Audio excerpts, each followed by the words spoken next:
Hi everyone, good afternoon to all of you.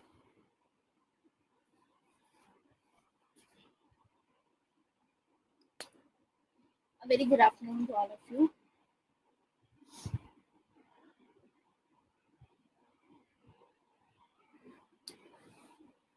So आज की class में हम लिबरलिज्म का टॉपिक फर्दर डिस्कस करेंगे. लास्ट क्लास में हमने लिबरलिज्म का टॉपिक स्टार्ट किया था एंड फर्स्ट प्रायोरिटी हमारी रहेगी कि लिबरलिज्म के टॉपिक को सिर्फ स्टार्ट ही किया था. क्लासिकल लिबरलिज्म की हमें एजम्पशंस अभी करनी ज़रूरी है. उसके बाद हम आगे दूसरे टाइप का लिबरलिज्म है जो हमारा पॉजिटिव लिबरलिज्म है वो कवर करेंगे. उसके बाद हमारे जो टॉपिक्स आएंगे new liberalism, social liberalism, we will cover that and फिर हम डिस्कस करेंगे मल्टीकल्चरलिज्म एंड बाकी सब चीज़ें. तो आज के इस क्लास में पहले प्रायोरिटी रहेगी कि लिबरलिज्म कवर हो जाए और इसके अलावा 3 बजे हमारी दोबारा से एक क्लास होगी. उस क्लास में मैं कवर करूँगी मल्टीकल्चरलिज्म, वैल्यू प्लूरलिज्म जैसे जो टॉपिक्स हैं वो कवर किए जाएंगे इन द नेक्स्ट क्लास. तो अभी फ़िलहाल आइडियोलॉजी की पीडीएफ मैं अपलोड कर देती हूँ. उसके बाद शुरू करते हैं आज की क्लास.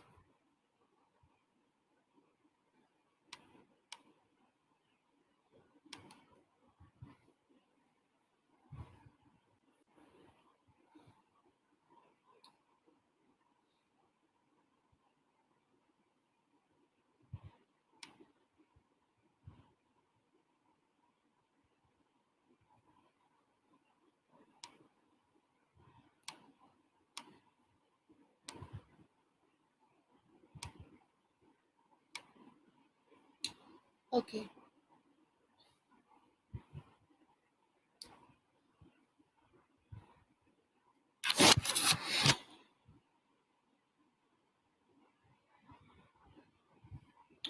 सो आइडियोलॉजीज में अभी तक हम क्या कवर कर चुके हैं. अभी तक हमने पॉलिटिकल आइडियोलॉजीज बेसिक समझा था एंड हमने आइडियलिज्म कवर किया था. लिबरलिज्म की हमने सिर्फ इंट्रोडक्शन देखा था. तो इस क्लास में हम इंट्रोडक्शन के साथ में जो हमने कवर किया था classical liberalism, various types of liberalism cover करेंगे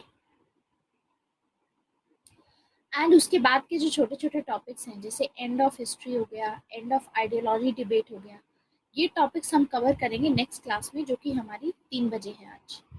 तो मैं आज आपकी 2 क्लासेस लूँगी. कल भी आपकी 2 क्लासेस रहेंगी, परसों भी आपकी 2 क्लासेस रहेंगी. ठीक है, जिससे कि हम आइडियोलॉजी से शुरुआत करेंगे. हाँ रजत, अभी बिल्कुल शुरू हुआ है. I am Pranjal, I am fine these days at least. And साथ में बस ये है कि आई वाज थिंकिंग, मैं रीशेड्यूल कर रही थी तो मुझे ये लगा कि एटलीस्ट आपके सेशंस में ले सकती हूँ क्योंकि आपकी क्लास 1.5 घंटे की होती है तो बीच में मुझे थोड़ा टाइम भी मिल जाएगा. तो what I will be doing is, अभी आपकी 1.5 घंटे की क्लास होगी, उसके बाद आपकी शाम को 3 साढ़े 3 बजे भी क्लास है. ठीक है, तो ऐसे रोज करके मैं संडे तक क्लासेस लूँगी. उसके बाद फिर आपकी छुट्टी रहेगी 3 दिन की. फिर एक एक क्लास करके आई टेक दैट क्योंकि फिर हमें 15 तारीख से तो रेगुलर रहना ही है हमारे लेसन्स के साथ में. अब बीच में पीछे कुछ छुट्टी हो गई थी बिकॉज ऑफ माई प्रॉब्लम्स, तो मैं अभी अभी आने वाले 2-3 दिन में क्लासेस अपनी कंटिन्यू करूँगी. ठीक है, तो आप लोग अपना साथ में रिविजन करते रहिए. Regarding the answer writing session मैंने आपको बताया है कि आंसर राइटिंग के लिए स्पेशल क्लासेस आपकी रहेंगी. तो कल मैं 2 स्पेशल क्लासेस रखूँगी. ठीक है, एक मैं मॉर्निंग में रखूँगी और एक मैं इवनिंग में रखूँगी आपकी स्पेशल क्लास. ठीक है, रात को. तो दोनों स्पेशल क्लास जो होंगी उसमें हम आंसर राइटिंग करेंगे क्योंकि मेरे पास बाकी टाइम नहीं है इतना. स्पेशल क्लास को ऑलरेडी हमें 20 आवर्स देने होते हैं. This is how it happens. तो मैं सोच रही हूँ कि उसमें हम आंसर राइटिंग पे काम कर लेंगे, हम उसको यूटिलाइज करेंगे हमारे बेनिफिट के लिए क्योंकि अदरवाइज फिर आंसर राइटिंग आपकी नहीं हो पाएगी इस मंथ. तो 20 घंटे वहाँ से आंसर राइटिंग के आई समहाउ मैनेज आप लोगों का. तो कल जो 2 स्पेशल क्लासेस होंगी, परसों जो 2 स्पेशल क्लासेस होंगी उसमें एनरोल कर लेना. टाइमिंग्स मैं आपको बता ही दूंगी. तो स्टार्ट करेंगे लिबरलिज्म से. हम आइडियलिज्म हमने कवर किया था. लिबरलिज्म में मैंने आपको बताया था कि सबसे पहले जो लिबरलिज्म इमर्ज हुआ जॉन लॉक के साथ में वो था क्लासिकल लिबरलिज्म। क्लासिकल का मतलब होता है ओरिजिनल फॉर्म में जो लिबरलिज्म हम देखते हैं वो होता है हमारा क्लासिकल लिबरलिज्म। यानी 17th सेंचुरी से शुरुआत हुई और 1930s तक ये डोमिनेट किया। लेकिन आगे जाकर के ग्रेट डिप्रेशन आ जाएगा, इकोनॉमी में काफ़ी आपको पता है रिसेशन आता है, रिसेशन के बाद डिप्रेशन आता है, एक सिचुएशन ऐसी आ जाती है कुछ काम नहीं करता। तो उसकी वजह से ये चीज़ सामने आने लगी कि जो क्लासिकल लिबरलिज्म है, यानी ये जो आइडियाज़ थे, ये कहीं ना कहीं इनमें कोई कमी थी, इसमें कोई लूप होल था। क्योंकि इसमें लूप होल था, इसीलिए इन्होंने बोला कि गवर्नमेंट का होना बहुत ज़रूरी है, स्टेट का मॉनिटर करना बहुत ज़रूरी है। स्टेट अगर एक्टिव रहता है, स्टेट अगर प्रेजेंट रहता है, तो ऐसी सिचुएशंस अवॉइड की जा सकती हैं जो सिचुएशन 1930s में आई। तो ऐसे सिचुएशंस को अवॉइड करने के लिए फिर एक नए तरीके का पॉजिटिव लिबरलिज्म सामने आया, मतलब लिबरलिज्म की थ्योरी में सुधार लाया गया। टाइम पीरियड था 1930 से लेकर के 1970 तक। अब इस टाइम में हमने देखा कि मॉडर्न और पॉजिटिव लिबरलिज्म जो होगा, इस टाइम में बात की जाएगी कि स्टेट प्रेजेंट रहेगा और स्टेट की प्रेजेंस की वजह से लिबर्टी एनहांस होगी लोगों की। पहले क्या होता था कि अगर स्टेट बिल्कुल भी इंटरफेयर नहीं कर रहा है तो लोगों के पास में लिबर्टी है, अगर स्टेट ने इंटरफेयर किया तो लिबर्टी चली गई लोगों की। लेकिन पॉजिटिव लिबरलिज्म में हम देखेंगे कि स्टेट प्रेजेंट रहेगा और उससे लोगों की लिबर्टी एनहांस होगी, स्पेशली जो मेजॉरिटी सेक्शन है, स्पेशली जो मार्जिनलाइज सेक्शन है, उन लोगों की लिबर्टी एनहांस होगी। अब आगे देखते हैं, फिर फर्दर इसमें भी कुछ प्रॉब्लम आएगी तो आगे न्यू लिबरलिज्म आएगा। नाउ रिगार्डिंग दिस, मैंने आपको बोला था कि एक डाउट क्लियरिंग सेशन हमारा आएगा, उसमें I be taking your test on western political thought. क्योंकि आज हमारा 3 बजे का जो सेशन है वो डाउट क्लियरिंग सेशन है, तो 3 बजे वाले सेशन में I be asking you all the questions. Western political thought का जितना मैंने पढ़ाया है उस पे से I be asking you question. जितने बच्चे लाइव रहेंगे उनसे डायरेक्ट क्वेश्चनिंग होगी, तो मेक श्योर कि आप लाइव हैं। आप लाइव नहीं होंगे तो उसमें आपका नुकसान है, ठीक है। अब दूसरी चीज़ ये आती है कि उसके बाद कल भी एक डाउट क्लियरिंग सेशन है, तो उस डाउट क्लियरिंग सेशन में हम आगे लिबरलिज्म के आगे के जो टॉपिक्स हैं वो हम कल कवर करेंगे। तो फिलहाल आज के लिए स्टार्ट करते हैं क्लासिकल लिबरलिज्म। सबसे पहले क्लासिकल मतलब ओरिजिनल लिबरलिज्म, और मैंने आपको बताया कि इसमें कुछ एग्जाम्पशंस होती है। तो क्लासिकल लिबरलिज्म मॉडर्न टाइम से शुरुआत हुआ। अब इससे पहले आपको पता है कि मिडिवियल एज थी जिसमें रिलीजन डोमिनेंट था। तो जब रीजन वापस आया उसी के साथ में लिबर्टी का कॉन्सेप्ट आया, क्योंकि पहले प्लेटो के टाइम पे ऐसा कुछ हमें देखने को नहीं मिलेगा। तो classical liberalism is the philosophy of modern times. आज के टाइम की फिलोसफी है, मॉडर्न टाइम्स की फिलोसफी की है। अब हर एक जो टाइप की आइडियोलॉजी होती है, चाहे मार्क्सिज्म हो, चाहे आइडियलिज्म हो, लिबरलिज्म हो, फेमिनिज्म हो या कम्युनिटेरियनिज्म, किसी भी टाइप की अगर आपको आइडियोलॉजी दिखती है तो ये जो आइडियोलॉजी होती है एक पर्टिकुलर सेक्शन के लिए जरूर काम करती है, एक पर्टिकुलर सेक्शन को सेंटर में लेकर के उनको लेकर के काम करती है।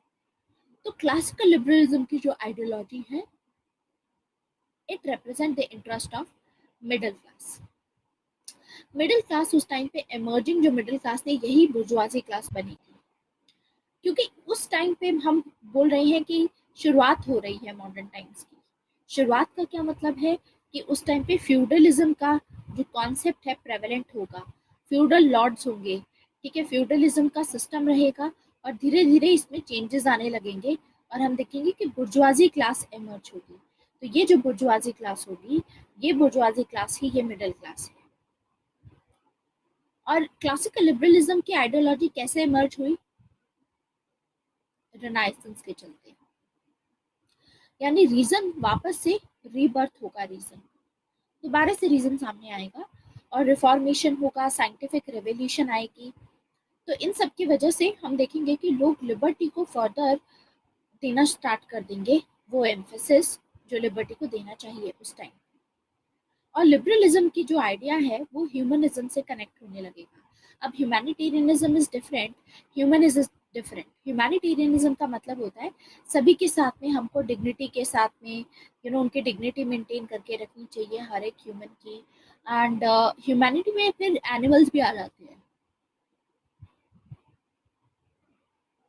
एनिमल्स कैसे?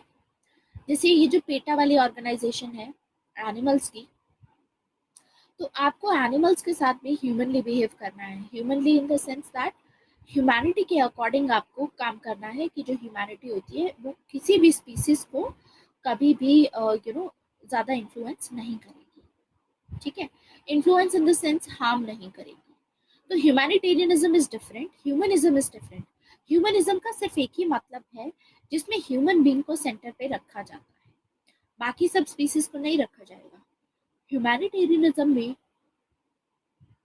दूसरी स्पीसीज के लिए भी आप सिंपैथेटिक हो सकते हो, एम्पैथी शो कर सकते हो। तो लिबरलिज्म इज ह्यूमनिज्म जिसमें ह्यूमन बीइंग को सेंटर पे लेकर के काम किया जाएगा। तो मेडिवल टाइम्स में हमने देखा कि सेंटर में गॉड रहेगा, मॉडर्न टाइम्स में मैन सेंटर में रहेगा। ये चीज हमने देखने को मिली। अब एक एक करके समझते हैं, बेसिक अजम्पशन समझते हैं। सबसे पहले अजम्पशन आती है ह्यूमन नेचर पे, कि ह्यूमन नेचर ये क्या अज्यूम करते हैं कि ह्यूमन का जो नेचर होता है वो कैसा होता है। अब क्योंकि हम क्लासिकल लिबरलिज्म की बात कर रहे हैं और लिबरलिज्म के फादर कौन किनको बोला जाता है? John Locke is the father of liberalism. So John Locke being the father of liberalism, John Locke के आइडियाज याद कीजिए जो हमने कवर किए थे। जॉन लॉक कहते हैं कि वो लोग जिनके पास में रीजन होता है वो लोग रैशनल होते हैं और ऐसे लोग बेहतर डिसीजन ले पाते हैं। तो ये बोलते हैं क्योंकि मैन के पास में रीजन है, मैन रैशनल है, तो एक रैशनल आदमी बहुत अच्छा डिसीजन ले सकता है अपने लिए एंड दूसरों के लिए भी। उसको किसी गाइडेंस की जरूरत नहीं है, अपने लिए भी रीजन के चलते वो अपना भी ख्याल रख सकता है और दूसरों का भी ख्याल रख सकता है। और उसको पता है कि वो कोई ऐसे एक्शंस नहीं लेगा जिसके चलते सामने वाले का कोई नुकसान हो। So ultimately what we get to know is that in this classical liberalism rationality को ह्यूमन नेचर में रैशनल माना जाता है ह्यूमंस को, और ये बोला जाता है all are born equal and free. सभी इक्वल हैं, सभी फ्री हैं। And they support individual autonomy, यानी आप राइट्स और लिबर्टीज दो इनको, ऑटोनॉमसली अपनी मर्जी से जो चाहे वो कर सकते हैं ह्यूमंस, क्योंकि रैशनल है, किसी को नुकसान तो पहुंचाएंगे नहीं। तो यानी जो ऐसे आउटडेटेड कस्टम्स और ट्रेडिशंस हैं, मैन को चैलेंज कर सकता है अगर वो मैन की लिबर्टीज, मैन की राइट्स को अफेक्ट कर रहा है। यानी क्लासिकल लिबरलिज्म में कॉन्सेप्ट ऑफ एटॉमिस्टिक मैन है। ये मैंने आपको लास्ट टाइम बताया था, एटॉमिस्टिक मैन, जिसमें आइसोलेटेड मैन माना जाता है कि मैन आइसोलेटेड है, मैन अकेला रह सकता है। इसका क्रिटिसिज्म हमने देखा था कि जो कम्युनिटेरियंस थे, कम्युनिटेरियंस क्या बोलते थे कि मैन आइसोलेटेड नहीं होता, मैन अपने कल्चर से इन्फ्लुएंस होता है। मैन का सही गलत उसके कल्चर पर डिपेंड करता है, उसका कल्चर उसे बताता है कि ये चीज सही है या ये चीज गलत है। तो man is situated self, man culture में सिचुएटेड है, कल्चर में एम्बेडेड है, मतलब कल्चर से जरूर इन्फ्लुएंस होता है। जब क्लासिकल लिबरल्स ये मानते हैं कि मैन एटॉमिस्टिक है, मैन अकेला रह सकता है, तो ये एक एब्स्ट्रैक्ट इंडिविजुअलिज्म है, मतलब ये एक इमेजिनेटिव डिस्क्रिप्शन है। मैन अकेला नहीं रह सकता, मैन के सारे डिसीजंस उसके कल्चर से इन्फ्लुएंस होते हैं। और इसी के बेसिस पे मैंने आपको बताया था कि एक डिबेट चलती है ह्यूमन राइट्स डिस्कोर्स की और डिस्कोर्स ऑफ एशियन वैल्यूज की। ह्यूमन राइट्स वेस्टर्न कंट्रीज में काफी ज्यादा प्रेवलेंट है, मतलब जो वेस्टर्न कंट्रीज होती है जैसे यूएसए, यूके, कनाडा, इन कंट्रीज में ह्यूमन राइट्स की बहुत बात होती है। और इसके चलते ये लोग बाकी सभी कंट्रीज में भी ह्यूमन राइट्स इम्पोज करना चाहते हैं। यानी जो एशियन वैल्यूज का डिस्कोर्स है, एशियन वैल्यूज में कलेक्टिविटी पे ध्यान दिया जाता है, ह्यूमन राइट्स पे इंडिविजुअल पे ध्यान दिया जाता है कि हर एक इंडिविजुअल की अपनी एक डिग्निटी होती है, कलेक्टिव में अलग होता है इनका, कि इनका कल्चर अलग है एशियन सोसाइटीज का, जैसे इंडिया का कल्चर अलग था। तो अल्टीमेटली एशियंस बोलते हैं कि जब आप ये ह्यूमन राइट्स का कॉन्सेप्ट हम पे इम्पोज करने की कोशिश कर रहे हो, ह्यूमन राइट्स के चलते ये कंट्रीज जो होंगी वेस्टर्न कंट्रीज, ये ज्यादा इंटरफेयर करने लग जाएंगे, अपने आप को इम्पोज करेंगे इस कंट्रीज में। एंड अल्टीमेटली उस इंटरफेरेंस की वजह से हमें देखने को मिलेगा कि नुकसान किसका होगा, नुकसान होगा एशियन कल्चर का। इनका कल्चर ये फिर साइडलाइन हो जाएगा, बिकॉज ये वेस्टर्न कल्चर को इम्पोज करना चाहते हैं। और ह्यूमन राइट्स डिस्कोर्स एक बहुत इंपॉर्टेंट वैल्यू है वेस्टर्न कल्चर की। तो ऐसा नहीं है कि हमें सिर्फ एग्जाम्पशंस पढ़नी है, हमें उस एग्जाम्पशन का ये भी देखना है कि क्या क्रिटिसिज्म पॉसिबल है, मतलब इसको कौन नकारने वाले हैं, कौन ऐसा है जो इसको बोलते हैं कि ये चीज सही नहीं है। तो उसमें आते हैं कम्युनिटी रूल्स, जो कम्युनिटी पे फोकस करते हैं, एक इंडिविजुअलिटी पे फोकस नहीं करते हैं। अंडरस्टूड? एनी डाउट सो फार? आप लोगों को समझ आ रहा है? कोई डाउट है तो बताइए। ठीक है, अब लिबरल परसेप्शन समझते हैं सोसाइटी को लेकर के, ये क्या मतलब है। अच्छा, आपको डिबेट समझ नहीं आई, ठीक है, तो let me talk about debate Ranjan. देखो, एक डिबेट है ह्यूमन राइट्स की और एक है एशियन वैल्यूज। ह्यूमन राइट्स जो है वो वेस्टर्न कंट्रीज में प्रेवलेंट है। एशियन वैल्यूज हमारी जो एशियन सोसाइटीज हैं, east, specially China, India, South East Asia, ठीक है, इन कंट्रीज में ज़्यादा प्रेवलेंट है। Mongolia, Japan, South Korea, North Korea, इन सभी में एशियन वैल्यूज है वहाँ पर। तो ह्यूमन राइट्स वेस्टर्न कंट्रीज का पार्ट है और एशियन वैल्यूज हमें ईस्टर्न कंट्रीज में देखने को मिलती है। अब एक और चीज कि ह्यूमन राइट्स एक टाइप का डिस्कोर्स है। डिस्कोर्स का मतलब क्या होता है, मैंने आपको बताया था। डिस्कोर्स का मतलब होता है एक चीज बताने का तरीका। आप किसी को कुछ बता रहे हो, लेकिन किस तरीके से बता रहे हो, उसको कौन सी वैल्यू को आप यूज करके उसको इम्पोज करोगे, दैट इज अ डिस्कोर्स। तो वेस्टर्न कंट्रीज ह्यूमन राइट्स का डिस्कोर्स यूज करती है, मतलब ह्यूमन राइट्स का बहाना लेकर के, ऐसा एशियन कंट्रीज का कहना है, ऐसा चाइनीज का कहना है, ऐसा जो ली क्वान यू हैं, आगे इनके बारे में भी पढ़ेंगे। ली क्वान यू एक सिंगापुर के फर्स्ट प्रेसिडेंट रहे हैं, ठीक है। तो सिंगापुर कहाँ है? साउथ ईस्ट एशिया में है। तो अल्टीमेटली एशियन वैल्यूज पे बोलते हैं यानी वो। तो ली क्वान यू का भी ये कहना है कि ह्यूमन राइट्स जो है ये एक वेस्टर्न वैल्यू है। ली क्वान यू बोलते हैं इवन डेमोक्रेसी भी एक वेस्टर्न वैल्यू है। आज के टाइम पे क्या है, आज के टाइम पे यूएसए चाहता है कि सभी कंट्रीज में डेमोक्रेसी आए। क्यों? क्योंकि डेमोक्रेसी एक ऐसी वैल्यू है जिसको यूटिलाइज करके वेस्टर्न कंट्रीज ईस्टर्न कंट्रीज में इंटरफेयर करके वहां पर अपनी डोमिनेशन एस्टैब्लिश कर सकती है। ये समझ में आया प्रंजल? ठीक है, तो अब ह्यूमन राइट्स भी एक ऐसी ही वैल्यू हुई, ठीक है। अब जैसे मान लो वेस्टर्न कंट्री है यूएसए, यूएसए चाह रहा है कि इस टाइम पे चाइना में डेमोक्रेसी आए, क्योंकि चाइना में डेमोक्रेसी आएगी तो अल्टीमेटली यहाँ की गवर्नमेंट की नहीं चलेगी, लोगों की चलेगी। और लोग कभी भी नहीं चाहेंगे वॉर करना किसी दूसरी कंट्री के साथ। तो अल्टीमेटली यूएसए का बेनिफिट है उस चीज में, राइट। तो यहाँ पर पीसफुल रहेगा, फिर ये यूएसए को चैलेंज नहीं कर पाएंगे। डेमोक्रेसी ऐसी ही होती है, लिबर्टी ऐसी होती है, लोगों को अगर आप देते हो तो लोग कभी नहीं चाहेंगे, क्योंकि लोगों का क्या साइकिक होती है, लोग कैपिटलिज्म से इन्फ्लुएंस होकर के ये सोचते हैं कि ये तो उन्हीं के डिसीजंस हैं, जो हमने ग्रामशी में बोला। इसीलिए यूएसए चाहता है कि इन सभी कंट्रीज में डेमोक्रेसी आए। And eight the same time democracy को डायरेक्ट आप लिंक कर सकते हो ह्यूमन राइट्स से। कैसे? ह्यूमन राइट्स का मतलब है कि हर एक ह्यूमन, चाहे वो ह्यूमन माइनॉरिटी में हो या मेजॉरिटी में हो, आप कभी एक्सेप्ट नहीं करोगे किसी भी एक ह्यूमन का कि उनके राइट्स का, उनको स्पेशल प्रिविलेजेस जो दिए गए हैं उसका कभी भी उनसे राइट्स लिए जाएं। ठीक है, तो ह्यूमन राइट्स भी एक ऐसा ही कॉन्सेप्ट है, एक ऐसा ही डिस्कोर्स है। ह्यूमन राइट्स का बहाना लगा करके जो वेस्टर्न कंट्रीज हैं, ईस्टर्न कंट्रीज में इंटरफेयर करने की कोशिश करते हैं, वहाँ के डिसीजंस में इंटरफेयर करने की कोशिश करते हैं। जैसे कि हम देखते हैं कि ईस्टर्न कंट्रीज में चाइना हो गया, चाइना में हमने देखा था जिनजियांग प्रोविंस है चाइना का, आपको बताया था मैंने, जिनजियांग प्रोविंस में उइगुर मुस्लिम्स रहते हैं, ये आपको पता है।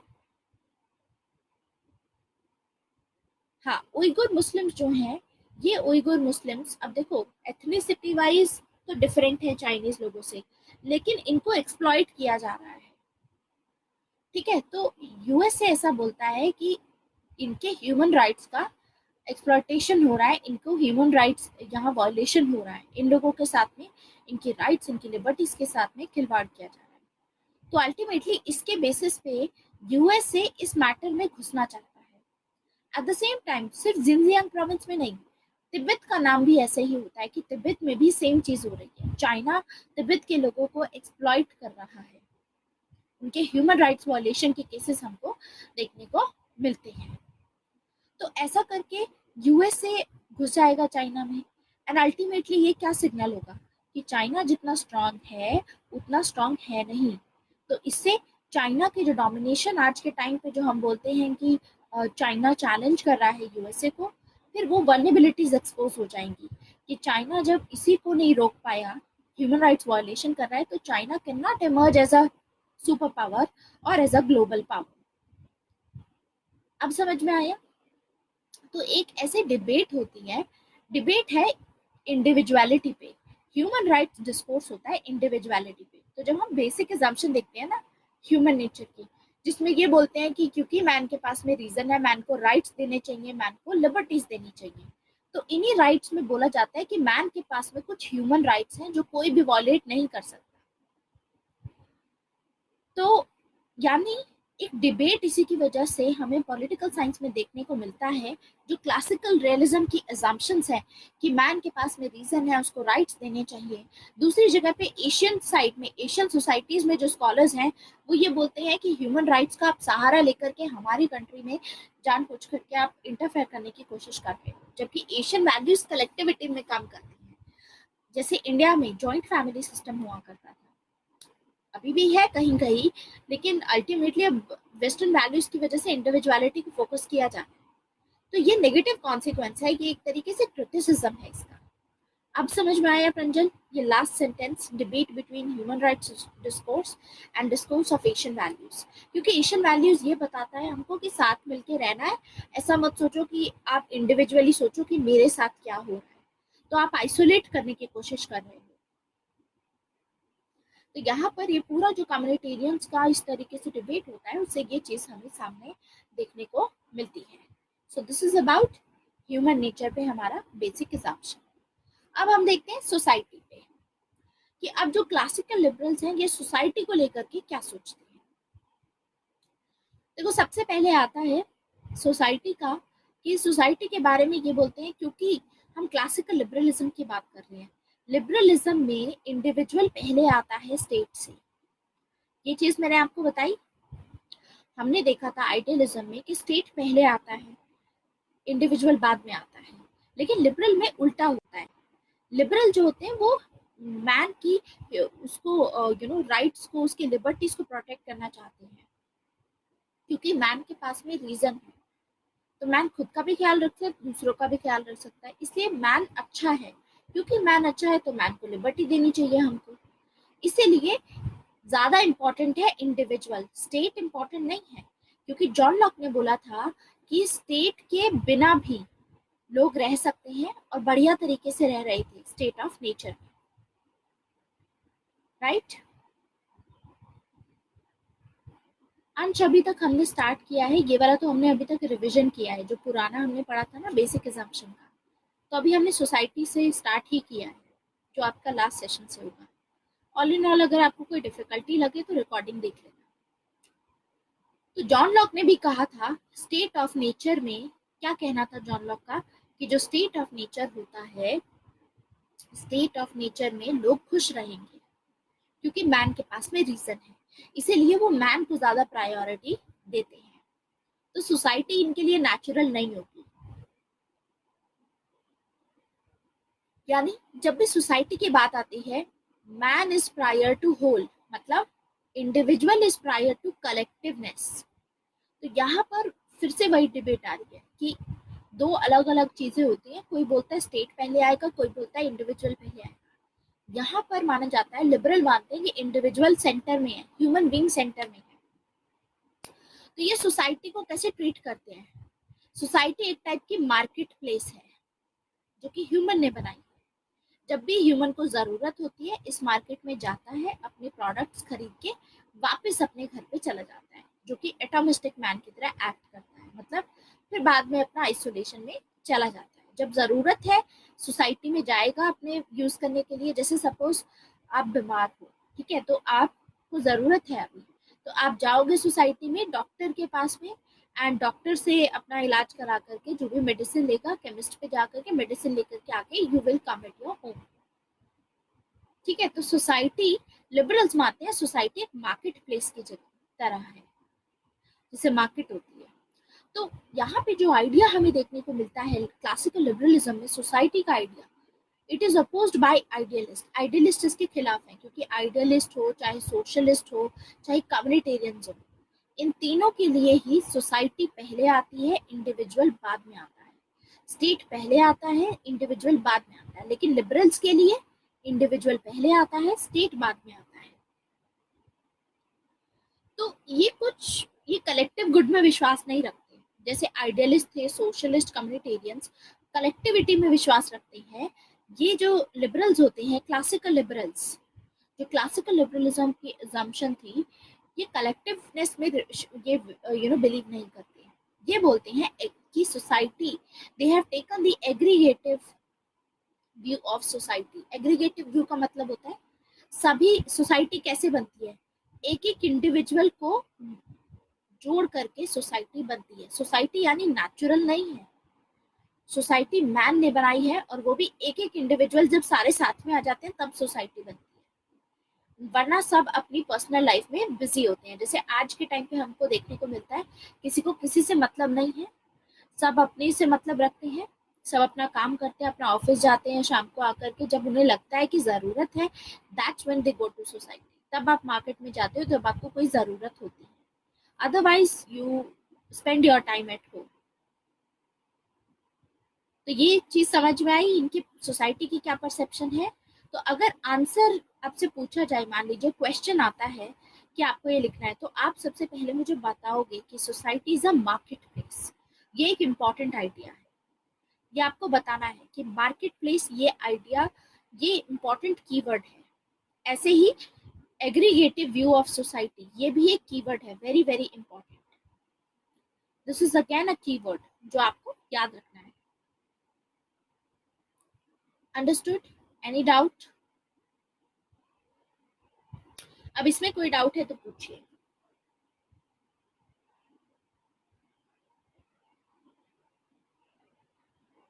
यस प्रांजल, समझ में आया? एग्रीगेट का मतलब होता है धीरे धीरे करके, जोड़ करके फिर हम बनाते हैं।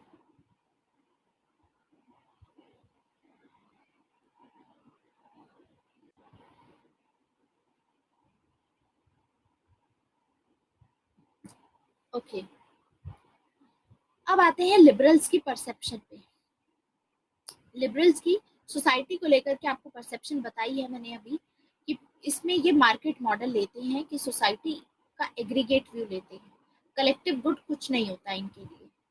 स्टेट के बारे में क्या सोचते हैं ये, जैसे हमने आइडियलिस्ट देखा था, आइडियलिस्ट बोलते हैं कि स्टेट जो होता है वो नेचुरल होता है। याद कीजिए, हमने देखा था एरिस्टोटल भी एक आइडियलिस्ट है, और एरिस्टोटल बोलते हैं स्टेट इज नेचुरल, मतलब मैन ने नहीं बनाया है।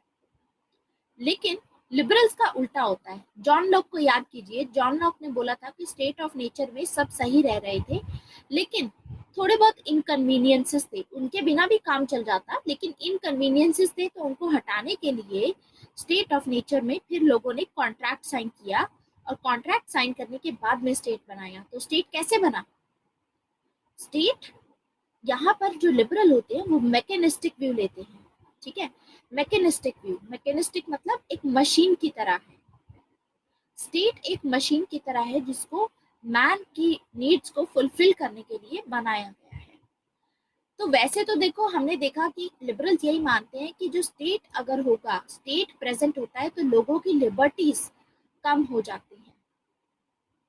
स्टेट अगर प्रेजेंट है तो लिबर्टी इतनी एनहांस नहीं होगी। तो स्टेट की एब्सेंस का मतलब है लोगों के पास में लिबर्टी है।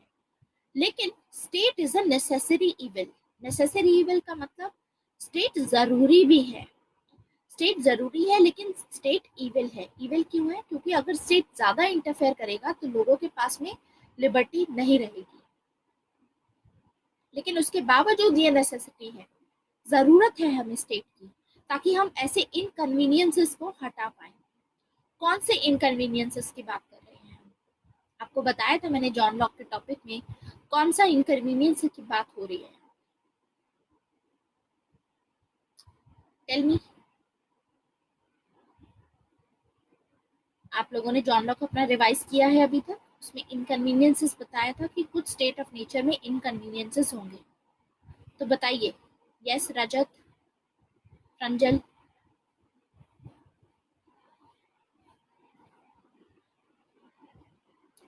Which inconveniences I'm talking about?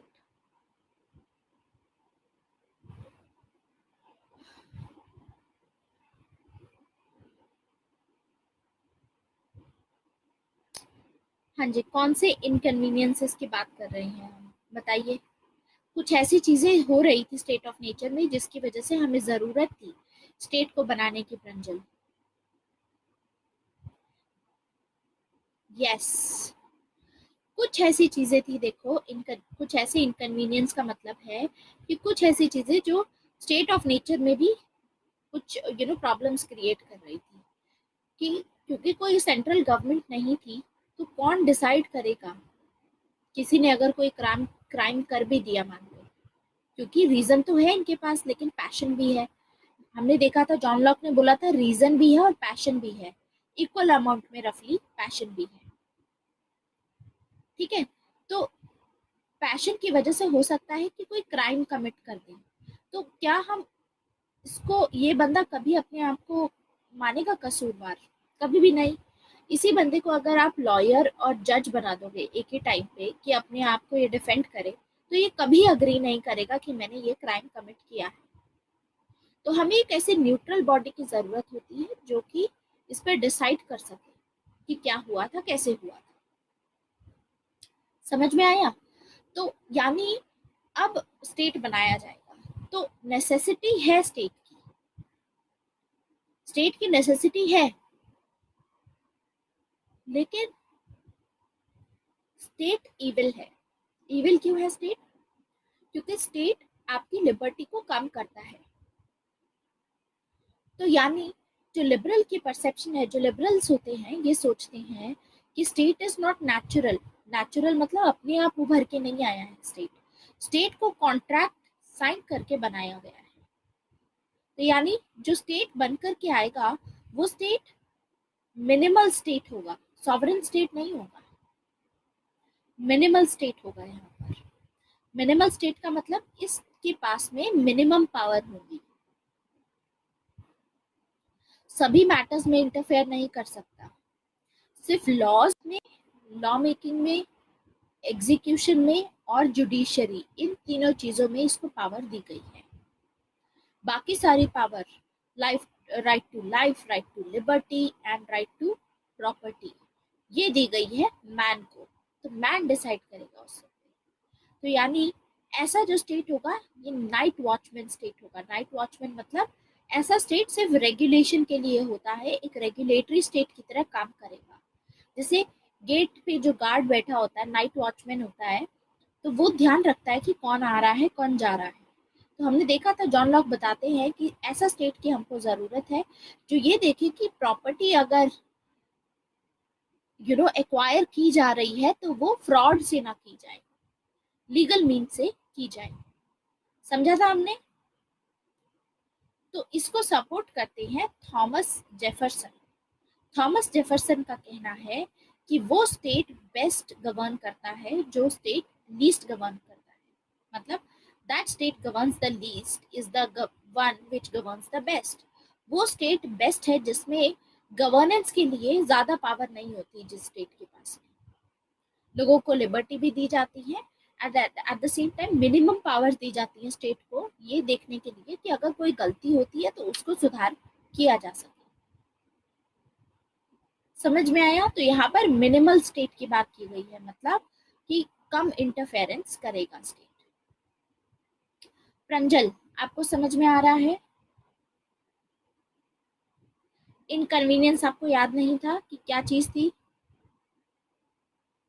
आपको याद होना चाहिए, इसका मतलब आपने रिवाइज नहीं किया है। नोट्स आ गए हैं प्रंजल आपके हिंदी मीडियम वाले?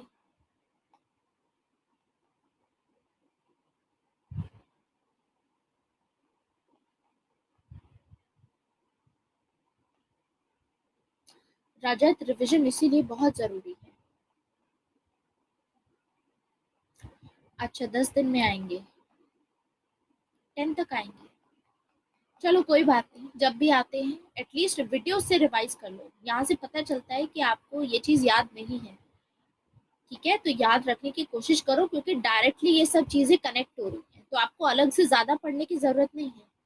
एक बार वहां जाकर के रिवाइज करोगे तो आपको पता चलेगा हमने नाइट वॉचमैन की भी बात की थी, हमने कॉन्ट्रैक्ट की बात की थी, हमने इनकन्वीनियंस की बात की थी। तो स्टेट एक मशीन की तरह काम करेगा आपके लिए, मतलब आपको कोई जरूरत है वो स्टेट उसका आपकी नीड्स को फुलफिल करेगा। ओके, कोई बात नहीं। Exactly exactly. देखो, वो अगर आपको वेस्टर्न पॉलिटिकल थॉट आपके टिप्स पे है ना, तो आपके आइडियोलॉजीज आपके टिप्स पे हो।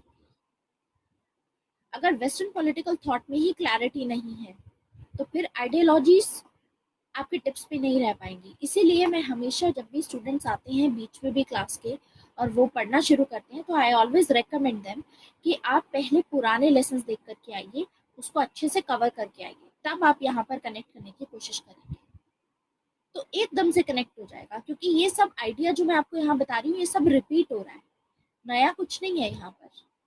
हम रिपीट कर रहे हैं वही बातें जो हमने वहां कवर की थी, बस एक दो बातें थोड़ी ज्यादा होंगी, उसको कैटेगराइजेशन का तरीका अलग होगा, लेकिन पढ़ना वैसे ही है।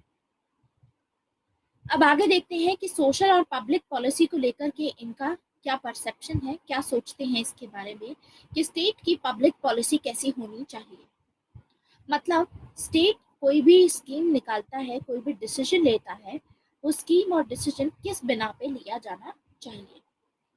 तो इसमें बहुत सारे स्कॉलर्स हैं, उन्होंने अपने अपने व्यूज दिए हैं, ये सभी आप याद रखेंगे। जैसे कि हर्बर्ट स्पेंसर है।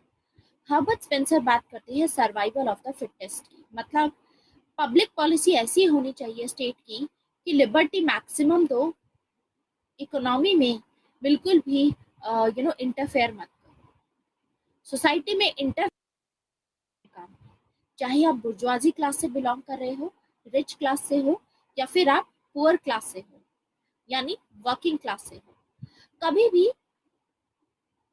इंटरफेयर मत करो। जो जैसे हो रहा है वैसे होना चाहिए। जो सबसे ज्यादा फिट होगा वो अल्टीमेटली सरवाइव कर लेगा।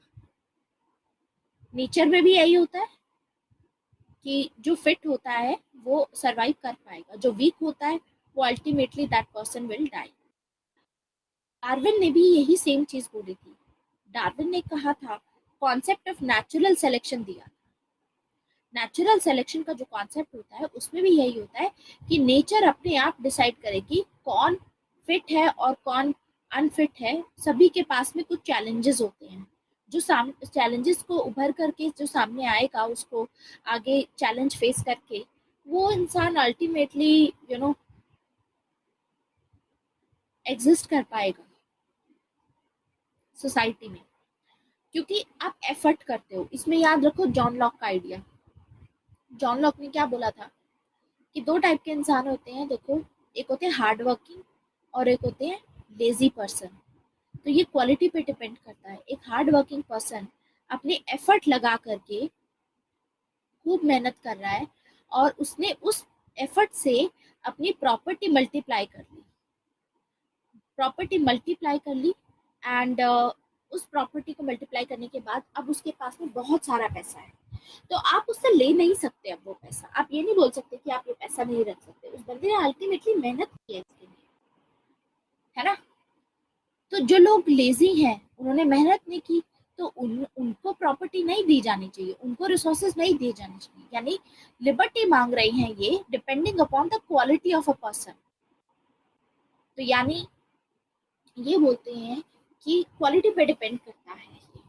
तो नेचुरल सिलेक्शन आ जाती है। कोई लेजी होता है, कोई हार्ड वर्किंग होता है, अपने आप सब समझ में आ जाएगा। ऐसा नहीं है कि सभी को इक्वल, अगर आप सबको एक बार इक्वल भी दे दो तो भी अल्टीमेटली जो लेजी है वो हमेशा लेजी रहेगा। तो इसमें दूसरे का नुकसान नहीं होना चाहिए। जॉन लॉक को मैंने आपको बताया था कि जॉन लॉक को हम बोलते हैं that he is the scholar of possessive individualism. क्या मतलब होता है पोजेसिव इंडिविजुअलिज्म का? पोजेसिव इंडिविजुअलिज्म का मतलब होता है जो भी आप चीज पोजेस कर रहे हो, जो भी आपके पास आपने कोई कमाई है चीज, वो आपने अपनी मेहनत से कमाई है। तो आप पे कोई ऑब्लिगेशन नहीं है, आप पे कोई इम्पोज नहीं कर रहा है, आपको कोई फोर्स नहीं कर रहा है कि आपको कोई फोर्स नहीं करेगा कि आपने जो कमाया या आपने जो मेहनत की वो आप दूसरों के साथ में शेयर करें, आप अपने लिए रख सकते हैं। ऐसा जॉन लॉक ने बोला था। तो यही आइडियाज हमें पब्लिक पॉलिसी में भी देखने को मिलते हैं। ऐसे ही एक और थिंकर है समनर। ये कहते हैं drunkard in the gutter is where he ought to be. मतलब जैसे एक शराबी होता है, गटर में पड़ा होता है, ठीक है, तो उसको उठाने की वहां से जरूरत नहीं, उनको हेल्प करने की जरूरत नहीं है, क्योंकि अपनी क्वालिटी वाइज अगर वो इतना समझदार होता तो वो मेहनत करता, शराब ना पीता, अल्टीमेटली गटर में ना पड़ा होता। तो आप अपने डिसीजंस के लिए खुद जिम्मेवार होते हो। मतलब अगर आप अपने साथ खुद बुरा कर रहे हो तो आप दूसरों को कैसे इसके लिए पे करवा सकते हो? आइडियलिज्म में क्या था?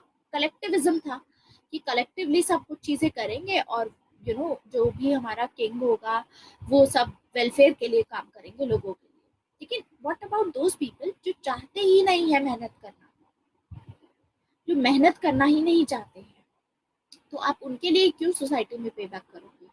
तो आज के टाइम का ही बात मान लो। आज के टाइम पे सपोज आप इतना अर्न कर रहे हो, उसमें मान लीजिए आपको 2 लाख रुपए टैक्स में देना पड़ता है हर महीने। If you are paying 2 lakh rupees in tax only directly to the government, तो जो लोग, हमारी इकोनॉमी बेहतर हो सकती थी लेकिन होती नहीं है, क्योंकि बहुत सारे लोग ये प्रेफर करते हैं कि वो काम ही नहीं करते, उनको नहीं चाहिए, उनको मेहनत नहीं करनी है, उनको पढ़ना नहीं है। कितने लोग होते हैं जो स्कूल जाते हैं लेकिन पढ़ते नहीं। जैसे गवर्नमेंट स्कूल्स होते हैं, हम बोलते हैं कि गवर्नमेंट स्कूल में कहीं कहीं ना कहीं ये आपकी अपनी चॉइस पे भी होता है, क्योंकि whether it is a private school और अ गवर्नमेंट स्कूल, जिसको नहीं पढ़ना है उसको नहीं पढ़ना है। तो आप ऐसे इंसान के लिए जिसने अपने पूरी जिंदगी ऐसे डिसीजंस लिए कि उसने ना तो पढ़ाई की ना ही कुछ किया, ठीक है, and that person is now government उसको मान लीजिए कि बेसिक इनकम देगी हर महीने की 10,000 रुपए। तो मतलब पूरी जिंदगी कुछ किया नहीं, आपने ऐश से जी और उसके बाद में भी आपको अब 10,000 रुपए महीने का मिल रहा है, राइट। तो it will discourage those people जो हार्ड वर्किंग है, और इससे पूरी इकोनॉमी खड्डे में चली जाएगी। ऐसे अगर सभी यही सोचने लगे कि ठीक है, उनको अगर अगर हार्ड वर्किंग नहीं, उन्होंने वो लेजी है, उसके बावजूद उनको मिल रहा है, तो हम भी नहीं करेंगे, तो पूरा स्टेट खड्डे में चला जाएगा, इकोनॉमी खड्डे में चली जाएगी। इसीलिए ऐसे लिबरल्स का कहना है, समनर हो गए, डार्विन हो गए, हर्बर्ट स्पेंसर हो गए, कि कोई जरूरत नहीं है किसी और की हेल्प करने की। जो आप पोजेस कर रहे हो वो आपका अपनी मेहनत से कमाया हुआ है, अपने पास रखो। तो drunkard in the gutter is where he ought to be. आया समझ? Any doubt?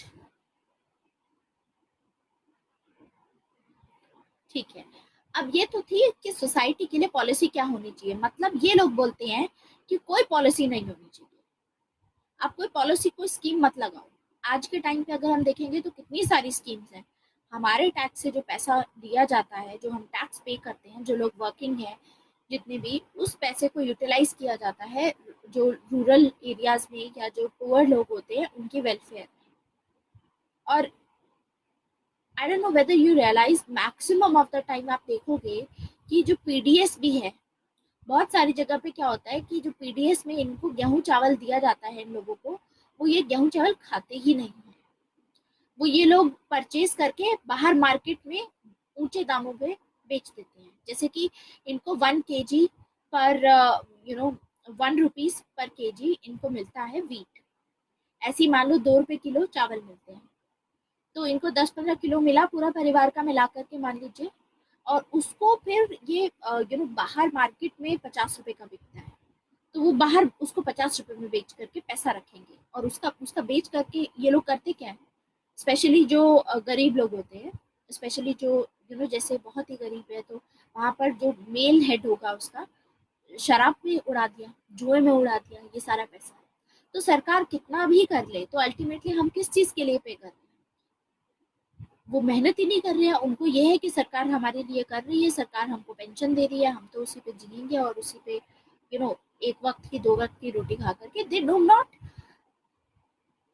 प्रेफर कि इनको प्रोडक्टिव होना है। प्रोडक्टिव हो गए तो स्टेट को भी फायदा मिलेगा, राइट? स्टेट आपका बेहतर होगा इससे।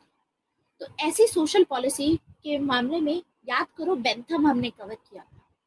तो इसमें हम एक तो जॉन लॉक के आइडियाज हम देख सकते हैं, और दूसरा है यहाँ पर बेंथम के आइडियाज। जैसे पब्लिक पॉलिसी में बेंथम क्या बोलते हैं कि सरकार को कोई पब्लिक पॉलिसी नहीं रखनी चाहिए, मिनिमल इंटरफेयर करो, बिल्कुल इंटरफेयर करो ही मत, जो जैसा हो रहा है चलता रहे। क्योंकि अल्टीमेटली अगर आप चाहते हो कि इनका भी भला हो, जो पुअर लोग हैं इनका भला कैसे होगा अगर सरकार अलाउ करेगी greatest happiness of greatest number को।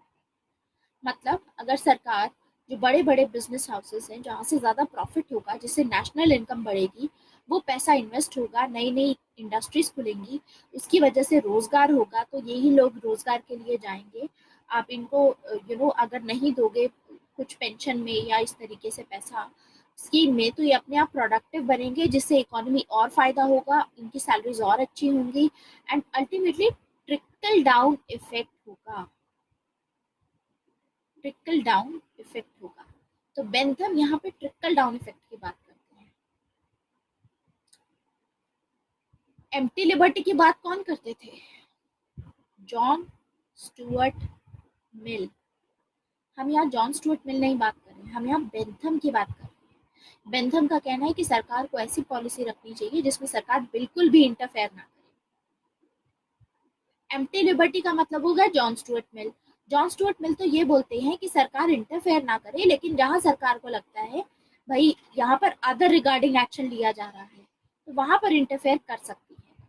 तो ये हुई एम्प्टी लिबर्टी। क्योंकि एक जगह तो वो चैंपियन बने हुए हैं लिबर्टी के, लिबर्टी को प्रमोट कर रहे हैं, लेकिन दूसरी जगह बोल रहे हैं अदर रिगार्डिंग एक्शन लगा करके कि इस एक्शन के चलते, क्योंकि इससे दूसरों का नुकसान हो सकता है, तो वहां पर सरकार इंटरफेयर कर सकती है। तो ये तो लिबर्टी हुई नहीं, ये तो एम्प्टी लिबर्टी, खोखली लिबर्टी की बात कर रहे हो आप। समझ आया? सोशल पॉलिसी, पब्लिक पॉलिसी, इनके साथ में रिलेट कीजिए, वापस से जाइएगा और वेस्टर्न पॉलिटिकल थॉट अपना वीडियोस के थ्रू ही रिवाइज कीजिएगा। मैक्सिमम 22 वीडियोस हैं, तो आप उसको कवर भी करोगे तो आई थिंक 1.5 घंटे की हमारी क्लास होती है, तो एक वीडियो आप 40 मिनट्स में 2x की स्पीड में भी कवर कर सकते हो, क्योंकि रिविजन ही तो करनी है आपको। पढ़ तो आप एक बार चुके हो इस चीज को। नेक्स्ट आता है इकोनॉमिक पॉलिसी। अब समझते हैं इकोनॉमिक पॉलिसी। इकोनॉमिक पॉलिसी में क्या होता है? लिबरल्स मानते हैं इकोनॉमिक पॉलिसी ऐसी होनी चाहिए जैसे कि एडम स्मिथ है। Adam Smith free market economy की बात करते हैं, मतलब खुली छोड़ दो मार्केट को, इंटरफेयर मत करो बिल्कुल भी। फ्री मार्केट इकोनॉमी यानी स्टेट को इंटरफेयर नहीं करना है। बेंथम को याद करो। इकोनॉमिक पॉलिसी ऐसी होनी चाहिए कि स्टेट इंटरफेयर ना करे, इनविजिबल हैंड्स रहें जहां पर, मतलब ऐसी मार्केट फोर्सेस होती हैं जहां पर अपने आप ऐसे काम करता है मार्केट के इनविजिबल हैंड्स होते हैं जो डिमांड और सप्लाई पे काम करते हैं। तो ऐसे में स्टेट इंटरफेयर ना करे तो ट्रिकल डाउन इफेक्ट होगा, अपने आप फायदा हो जाएगा सभी को। समझ आया?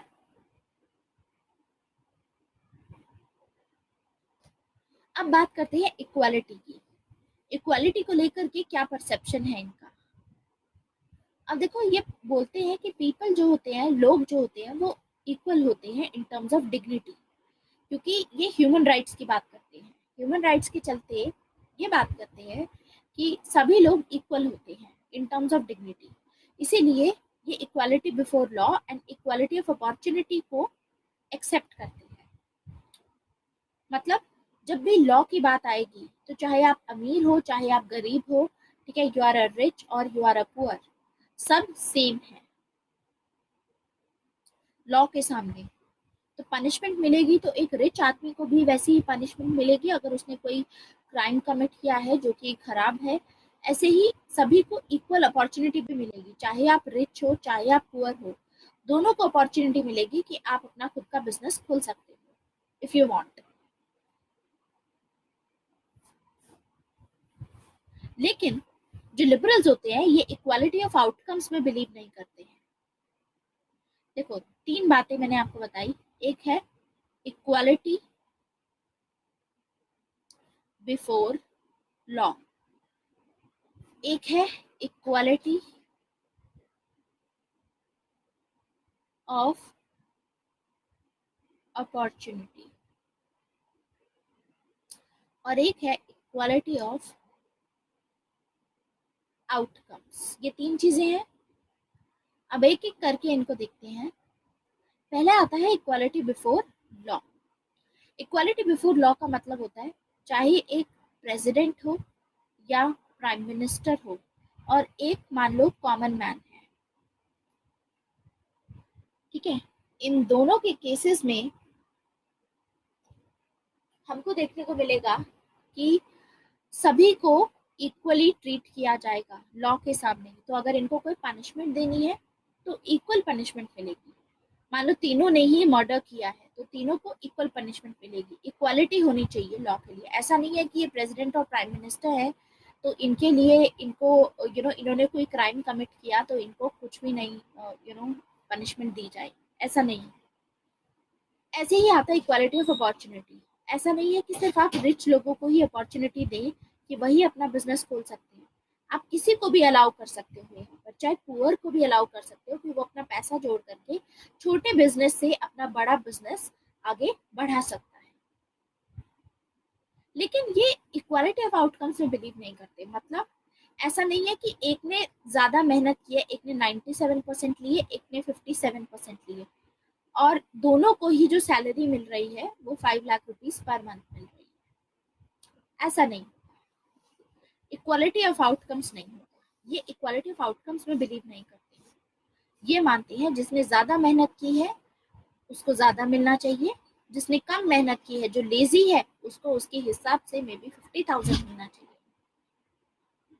समझ में आया? तो यानी ये इन दोनों चीजों में बिलीव करते हैं लेकिन इक्वालिटी ऑफ आउटकम्स में बिलीव नहीं करते हैं। एरिस्टोटल भी तो ऐसे ही थे इस मामले में। इक्वालिटी ऑफ आउटकम्स में बिलीव नहीं करते थे, वो प्रोपोर्शनेट इक्वालिटी बोलते थे, एग्जैक्टली एरिस्टोटल की तरह। तो ये कुछ परसेप्शंस है इनकी। इक्वालिटी ऑफ आउटकम्स का जो कॉन्सेप्ट है, देखो ये सोशलिस्ट कॉन्सेप्ट है। सोशलिस्ट मतलब जो सोशलिस्ट लोग होते हैं, एक होता है लिबरल्स। लिबरल्स के लिए जो कोर वैल्यू होती है वो होती है लिबर्टी। लिबरल मतलब जो लिबर्टी को सपोर्ट कर रहे हैं, सोशलिस्ट मतलब जो इक्वालिटी को सपोर्ट करते हैं कि कुछ भी हो लेकिन इक्वल बंटना चाहिए। मतलब सभी को इक्वल पे मिलनी चाहिए, चाहे आप 97% लेके आए हो चाहे आप 45% लेके आए हो, इक्वल पे में सोशलिस्ट बिलीव करते हैं। मतलब इक्वल डिस्ट्रीब्यूशन में बिलीव करते हैं। लेकिन जो लिबरल्स हैं ये प्रोपोर्शनेट इक्वालिटी पे बिलीव करते हैं कि जितनी प्रोपोर्शन पे मेहनत की है उसी प्रोपोर्शन के हिसाब से आपको मिलना चाहिए। अंडरस्टूड? सो सोशलिस्ट जो लिबरल का ये जो कॉन्सेप्ट है प्रोपोर्शनेट इक्वालिटी का, ये बोलते हैं कि आपका जो प्रोसेस है ये फॉर्मल है, ये प्रोसीजरल है, असली में इक्वालिटी है नहीं। जिस प्रोपोर्शनेट इक्वालिटी की आप बात कर रहे हो, सोशलिस्ट क्रिटिसाइज करते हैं इनको कि आपकी जो इक्वालिटी है वो फॉर्मल है, प्रोसीजरल है, मतलब सिर्फ प्रोसीजर्स में हमको दिखाई देता है, रियलिटी में नहीं है वो इक्वालिटी इस तरीके से। रियलिटी में जो डिजर्व करता भी है, जिसको आगे होना चाहिए, लेकिन वो हो नहीं पाता है। कि आप ट्रिकल डाउन इफेक्ट की बात करते हो और ये सब बात करते हो कि उनके पास में भी आएगा इस तरीके से प्रोपोर्शन के हिसाब से जितनी मेहनत करोगे। तो भाई जिसके पास ज्यादा रिसोर्सेज होते हैं, आजकल तो आप देखोगे पैसे से पैसा कमाया जाता है, राइट? पैसे से पैसा कमाया जाएगा आज के। आपके पास में मान लो 4 करोड़ रुपए है, तो 4 करोड़ में आप कोई फ्रेंचाइजी खोल देते हो, मैकडोनल्ड्स की या अपनी कोई भी खोल देते हो इस टाइप से, तो आपको पता है कि उससे और पैसा जनरेट हो जाएगा आसानी से। जिसके पास पैसा ही नहीं है, जिसके पास 4 लाख भी नहीं है, वो कैसे पहुंचेगा? इवन इफ आपने अपॉर्चुनिटी दे दी उसको, तो वो कैसे पहुंचेगा? वो नहीं पहुंच पाएगा। तो ये जो इक्वालिटी की बात करो, प्रोसीजर में आपने डाल दिया, फॉर्मली आपने डाल दिया, लेकिन रियलिटी में वो इक्वालिटी नहीं हो पाएगी, चाहे वो कितनी ही मेहनत कर ले। एक गरीब इंसान को बहुत ज़्यादा मेहनत करनी पड़ेगी उस स्टेज पे पहुंचने के लिए, जहाँ पर एक ऐसा इंसान जिसके पास ऑलरेडी रिसोर्सेज है, अगर वो तो वहां से शुरू करेगा और एक गरीब आदमी जीरो से शुरू करेगा, तो ये कोई इक्वालिटी थोड़ी ना होगी। ये ऐसे सोशलिस्ट इसको क्रिटिसाइज करते हैं। समझ में आया? Any doubt?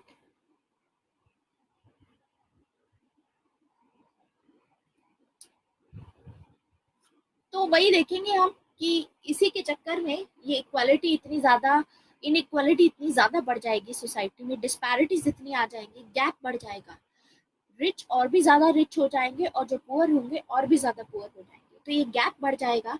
तो ये क्लासिकल लिबरलिज्म है, इसके चलते क्रिटिसिज्म में आएगा, इसको क्रिटिसाइज किया जाएगा, इसको बोला जाएगा कि ये तो पिग्स फिलोसफी है।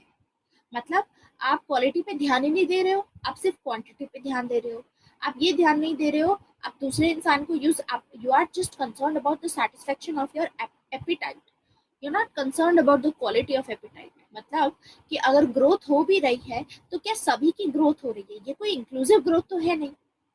आप सामने वाले वर्कर्स को एक्सप्लॉइट करके आप अपने जो बेंथम ने जैसे बोला था, सेम चीज है कि सामने वाला तो एक्सप्लॉइट हो रहा है, लेकिन आपका उसमें फायदा हो रहा है, तो उसको आपको लग रहा है कि हाँ ये तो बिल्कुल सही चीज कर रहे हैं हम। तो जो क्लासिकल लिबरलिज्म था, ये जस्टिफाई कर रहा था लोगों की एक्सप्लॉइटेशन को, इसीलिए उस टाइम पे बहुत सारी मूवमेंट्स होगी, जो वर्किंग वर्किंग क्लास होगी, ये मूवमेंट्स करने, प्रोटेस्ट करना स्टार्ट करेंगे, और तब जाकर के डिप्रेशन भी आएगा उसकी वजह से। तो आगे जाकर के लिबरल्स, अब इनको फोर्स किया जाएगा कि आप जो जिस तरीके से लिबर्टी को देखते हो, उसको दूसरे तरीके से आपको देखने की ज़रूरत है, उसमें कुछ ना कुछ चेंजेस लाने की ज़रूरत है, वरना लिबरलिज्म का कॉन्सेप्ट पूरा, उसका फाउंडेशन खत्म हो जाएगा।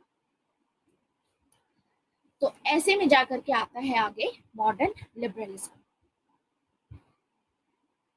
अभी तक जितना समझाया समझ में आया? क्लासिकल लिबरलिज्म, ये सभी जो आइडियाज हैं, एक आप फ्लो चार्ट में बस एक एक वर्ड लिखोगे कि क्वालिटी पे किस क्या चीज़ है, इस पे क्या चीज़ है, क्योंकि ये जब रिवाइज करोगे तो इसकी क्लैरिटी होनी चाहिए आपको, क्योंकि आगे क्वेश्चन में पूछा जाएगा, तो यही पॉइंट्स एक के बाद एक आपको लिखने होंगे।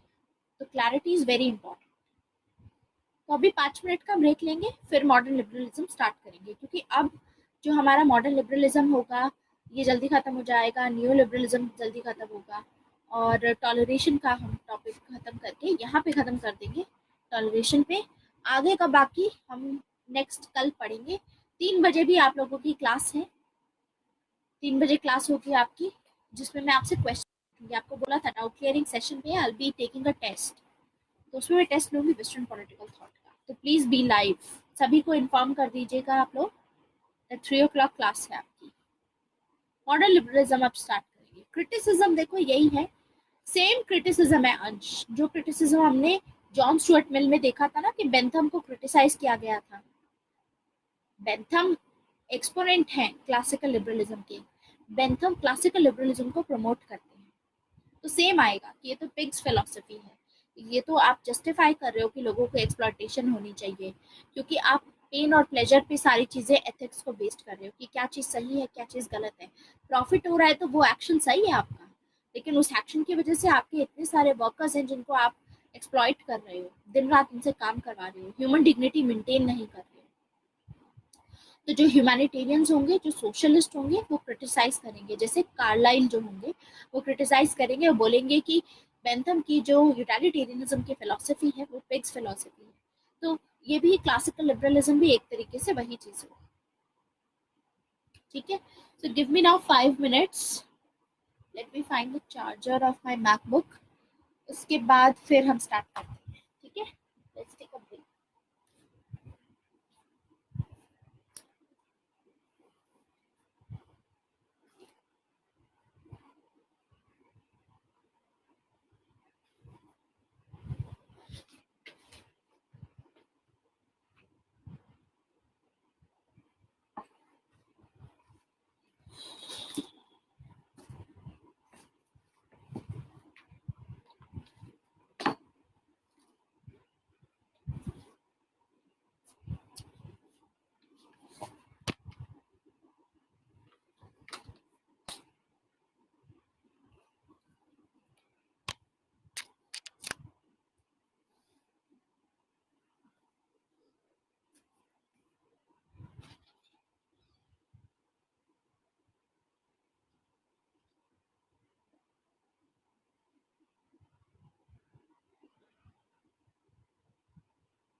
Yes, let's continue.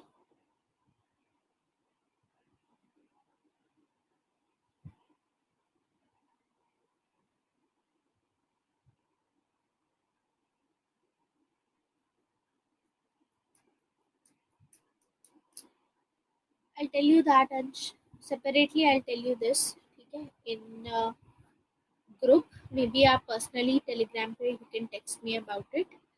लेकिन व्हाट आई रेकमेंड इज, देखो, आप डेली बेसिस पे अगर सिर्फ 7 से 8 घंटे पढ़ रहे हो दैट इज इनफ। उसके बाद का जो टाइम होता है आपको अपनी एक्स्ट्रा करिकुलर एक्टिविटीज़ में रखना चाहिए। मतलब अगर आपको जिम जाना है, मूवी देखनी है, what ever you feel like, आप वैसा कर सकते हो। तो कॉन्टिन्यूटी मेंटेन करके रखनी है। 7 से 8 घंटे इज इनफ।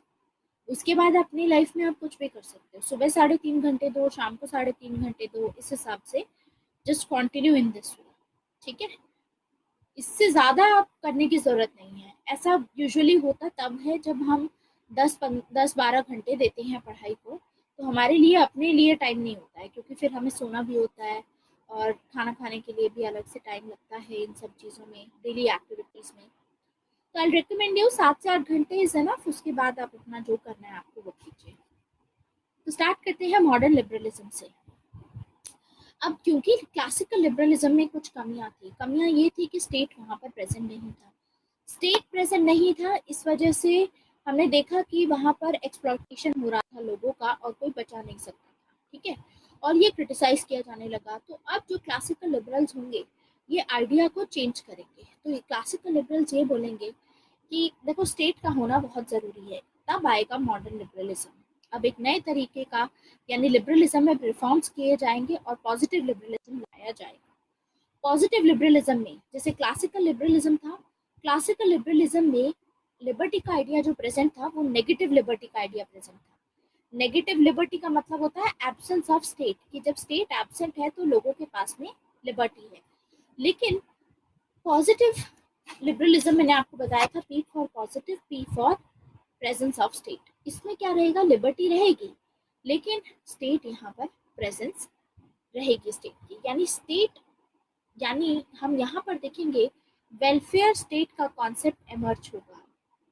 पहले क्या हो रहा था कि स्टेट था ही नहीं, इसीलिए लोगों का एक्सप्लॉइटेशन हो रहा था। लेकिन अब हम देखेंगे कि वेलफेयर स्टेट का कॉन्सेप्ट इमर्ज होगा, जिसमें स्टेट ये ख्याल रखेगा, सभी स्कीम्स चलाएगा, लोगों का जिनका वेलफेयर नहीं हो रहा है, कोई कमी है उनकी इक्वालिटी में, तो स्टेट उस पर ध्यान रखेगा, स्टेट उनके लिए काम करेगा। तो वेलफेयर स्टेट का कॉन्सेप्ट समझ में आने लगा आगे। तो यानी इसको हम मॉडर्न लिबरलिज्म में हम थ्योरी ऑफ वेलफेयर स्टेट हमें देखने को मिलती है। ठीक है, देन वी सी कि ऐसा क्यों था, क्योंकि वेलफेयर स्टेट का कॉन्सेप्ट इसीलिए आया क्योंकि वेस्टर्न कंट्रीज में वर्कर्स मूवमेंट स्टार्ट हो चुकी थी। जो वर्कर्स थे वो प्रोटेस्ट करना, डिमॉन्स्ट्रेट करना, ये सब करना शुरू कर चुके थे इसके खिलाफ, क्योंकि इनका एक्सप्लॉइटेशन बहुत हो रहा था। और अगर कैपिटलिज्म को बचाना था तो इस कॉन्सेप्ट को चेंज करना ज़रूरी था, जिसके चलते जो वर्कर्स को प्रॉब्लम थी। तो अल्टीमेटली हम देखेंगे कि यहाँ से जो जॉन स्टुअर्ट मिल के टाइम पे जो इनकन्सिस्टेंसी आई वो इसी टाइम पे आई थी। यहाँ से ट्रांजिशन आना शुरू हुआ। ट्रांजिशन यही था कि अब हमको चेंज करना पड़ेगा। जैसे कि चेंजेस जैसे हुए थे बाय ब्रिंगिंग आइडियलिज्म। पहले क्या हुआ था, पहले आइडियलिज्म था, बाद में आया लिबरलिज्म। अब लिबरलिज्म में ही ये तो बिल्कुल ऑपोजिट आइडिया हो गया, लेकिन अब इसमें कुछ आइडिया ऐसा इंक्लूड किया जाएगा जिसमें से आइडियलिज्म से कुछ आइडियाज उठा करके लिबरलिज्म के साथ में मिक्स करके पॉजिटिव लिबरलिज्म वाला आइडिया लाया जाएगा। मतलब कि वर्कर्स की वेलफेयर के लिए स्टेट कुछ ना कुछ काम जरूर करेगा। इससे क्या होगा, कैपिटलिज्म भी बच गया और जो वर्कर्स की जो ग्रीवेंसेस थे, जो इनके प्रॉब्लम्स थी, इनके जो इश्यूज थे, वो भी सॉल्व हो गए। आया समझ? तो यानी अब जो चेंजेस लाए जाएंगे लिबरलिज्म में, उसमें आइडियलिज्म के कुछ वैल्यूज होंगे, कुछ आइडियाज होंगे जो लिबरलिज्म में इंक्लूड। प्रतीक, आपके आइडियलिज्म में क्या डाउट है, आप पूछ सकते हैं। ठीक है, जैसे कि स्टेट प्रेजेंट होगा, स्टेट ख्याल रखेगा, स्टेट की प्रेजेंस आ गई यहाँ पर। ठीक है, स्टेट कुछ इकोनॉमी में से, जो भी इकोनॉमी में डिसीजन लिए जा रहे हैं, स्टेट यहाँ से पैसा लेगा और उस पैसे को यूटिलाइज करके स्टेट वेलफेयर करेगा लोगों का, लोगों के वेलफेयर के लिए कुछ ना कुछ काम करेगा। तो यानी आज के टाइम पे आप खुद सोचिए, suppose there is a person who is earning 10 lakh rupees per month, ठीक है, तो इसके हिसाब से आप देखोगे कि 2 लाख रुपए का सीधा डायरेक्ट टैक्स जाता है, जिसमें आपका इसमें आपका चला जाएगा 10,000 अलग से, ठीक है, 10,000 नहीं, इसमें बनेगा 1 लाख रुपीज इसका, और फिर फर्दर आपका ऑलमोस्ट 3 लाख रुपीज जाएगा टैक्स में, अगर आप इतना अर्न कर रहे हो पर मंथ, क्योंकि इसमें जीएसटी भी लगेगा, इसमें डायरेक्ट टैक्स भी लगेगा आपका जो इनकम टैक्स होता है, ठीक है। तो अल्टीमेटली आप टैक्स कितना दे रहे हो, 10 लाख कमा करके 3 लाख टैक्स दे रहे हो, तो मतलब आपकी नेट कितनी रही, 7 लाख रुपीज। तो यानी आपके हाथ में 7 लाख रुपए आएगा। तो ये जो हम पैसा दे रहे हैं 3 लाख रुपए, ये टैक्स में गया, ये किसके पास जाएगा, गवर्नमेंट के पास में जाएगा।